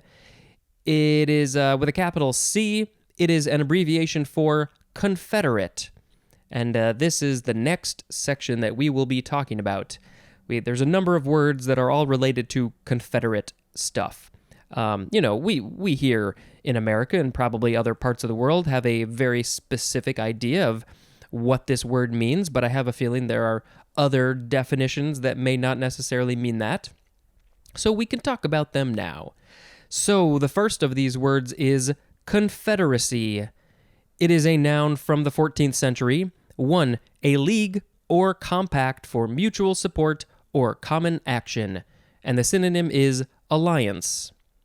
Number 2. A combination of persons for unlawful purposes. And the synonym is conspiracy. I guess those could be similar. Number 1 and number 2, alliance and conspiracy. Mutual support, but also unlawful purposes. They could be the same thing, but I kind of like the first one a bit better. Number 3, the body formed by persons, states, or nations united by a league. Specifically, in this case, it would be capitalized, the 11 southern states seceding from the U.S. in 1860 and 1861. So yes, back then, these 11 states said, hey, we don't want to be part of this United States. We want to be the ununited states, and we are going to form the Confederacy with a capital C, and that rhymes with P, and that stands for pool, and let's go play some pool. So they came together by a united thought, which we don't like. I don't like, and I think most of you probably don't like it either. And if you disagree with me, I hope you will keep on listening. Next is confederal, adjective from 1780, of or relating to a confederation. Next is confederate. We'll get to confederation later. Confederate, this would be confederate. Confederate. First form, adjective from the 14th century. 1. United in a league. Synonym is allied. Number 2 is capitalized. Of or relating to the Confederate States of America. This would be a very different world if we let them go be their own country. That's a rabbit hole. There was that book that became a TV series, the Man in the High Castle. Is that what it was called? Which was, an alternative universe where, we lost World War II and the other people won World War II. And, then the Germans took over lots of things. And what would the world be like? So this would be another, what if the Confederate States of America won the Civil War? What would the world be like? No clue. Okay, so, or at least won the ability to just be their own country. Not that they took over the rest of us, but that's an interesting thought. Go write a story about that. Okay, this word confederate is from the Latin verb confoederare. Not sure if I said that right. It's a lower Latin. I think that's what that means. Confoederare or derare.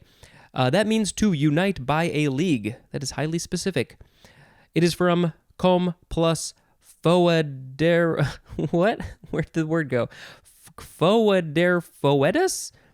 That means compact. And there's more at the word federal. Okay, second form of confederate, noun from the 15th century. Number 1, synonyms are ally and accomplice. Number 2 is capitalized. I think you can see where this is going. An adherent of the Confederate States of America or their cause. Third form of confederate is actually confederate. Confederate. It is a verb from 1531, starting with transitive, to unite in a confederacy. And then intransitive says to band together. In general, I really like that. We all need to band together as a world, as a human race, and come together along with all the other animals and make it all happy. Make it all happy. Confederative or confederative is an adjective. Next is Confederate Memorial Day. I actually don't think I've ever heard of this. 3 words. The C in Confederate and the M in Memorial are both capitalized. Oh, and the D is capitalized too. This is a noun from 1899. Any of several days appointed for the commemoration of servicemen of the Confederacy.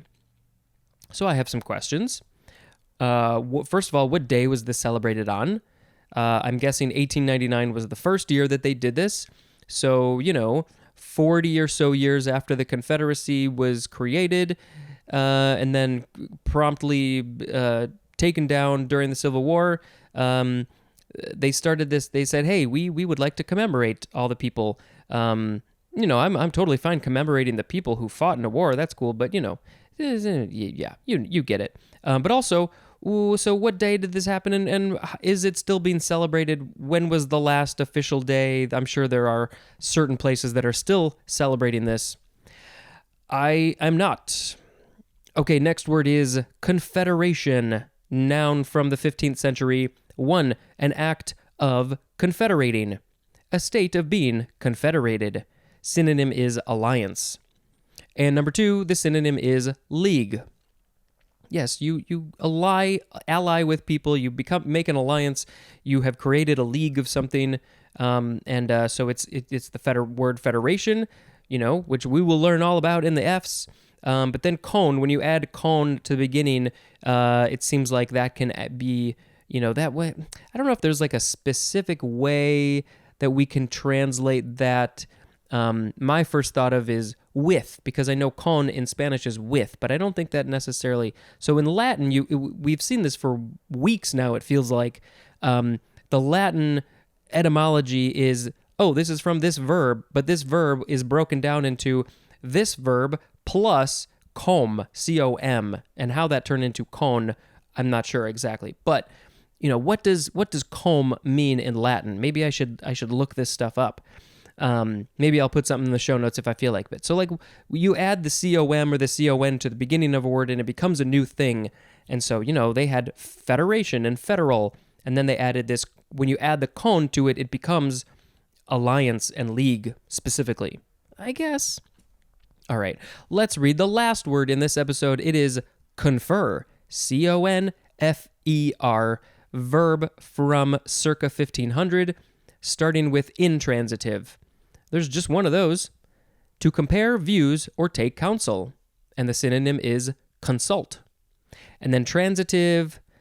Number 1, to bestow from or as if from a position of superiority. As in, conferred an honorary degree on her. Somebody in a position of superiority conferred her an honorary degree. Also as in, knowing how to read was a gift conferred with manhood. Okay, this is a quote from Murray Kempton. Kempton with a K. Number 2, to give as a property or characteristic to someone or something. To give to someone or something. As in, a reputation for power will confer power. I'll reread that because that was terrible. A reputation for power will confer power. That is a quote from John Spanier, S-P-A-N-I-E-R. Another synonym for all of it is the word give. Conferment is a noun. Conferable is an adjective. Conferral is a noun. And conferrer is a noun.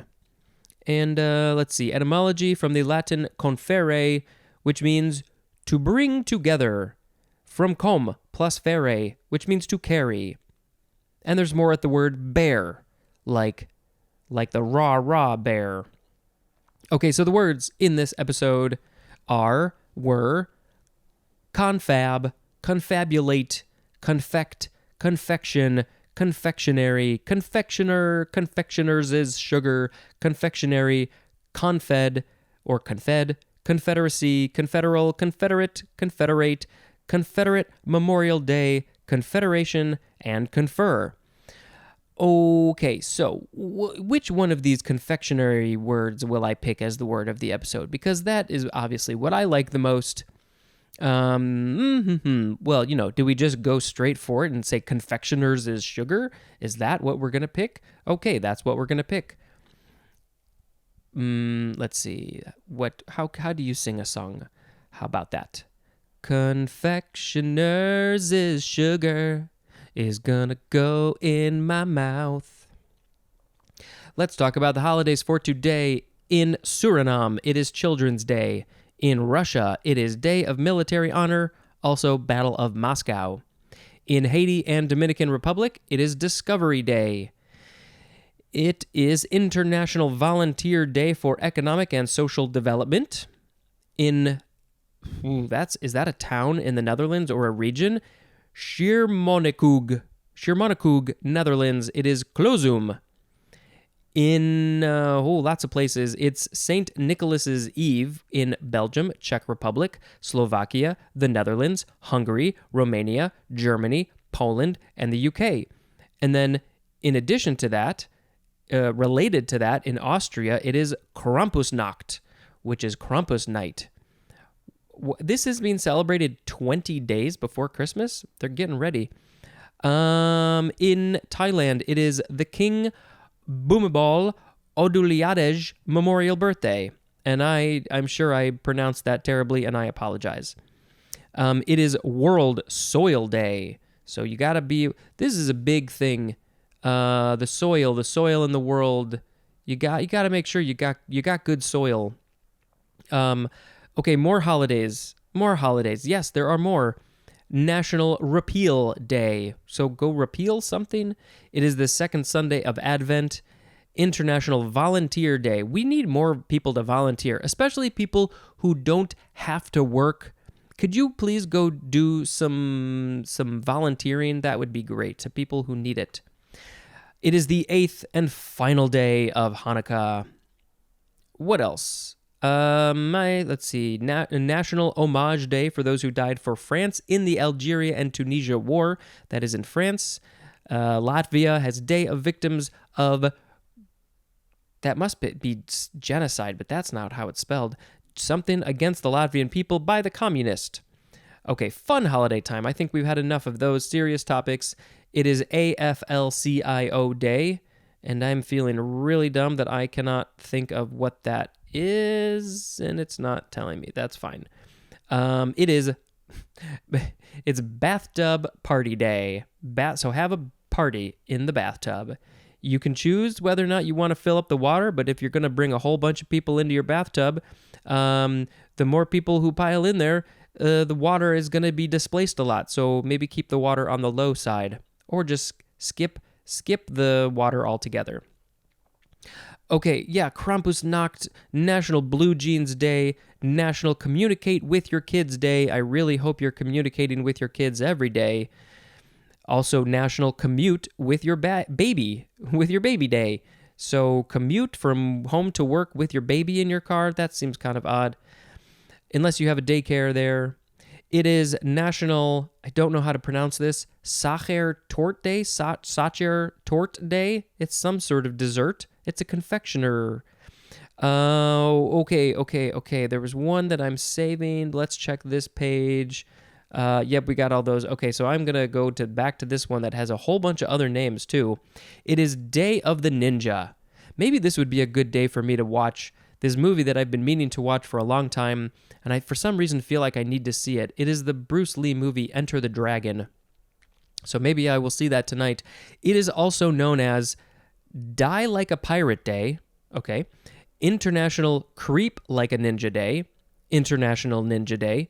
Move Like a Ninja Day, just Ninja Day, Sneak Like a Ninja Day, and Stalk Like a Ninja Day. I will try to do all of those things today. All right, I think those were all the holidays, and those were all the words, and we did it, and I thank you for that. This has been Spencer, dispensing information. Goodbye.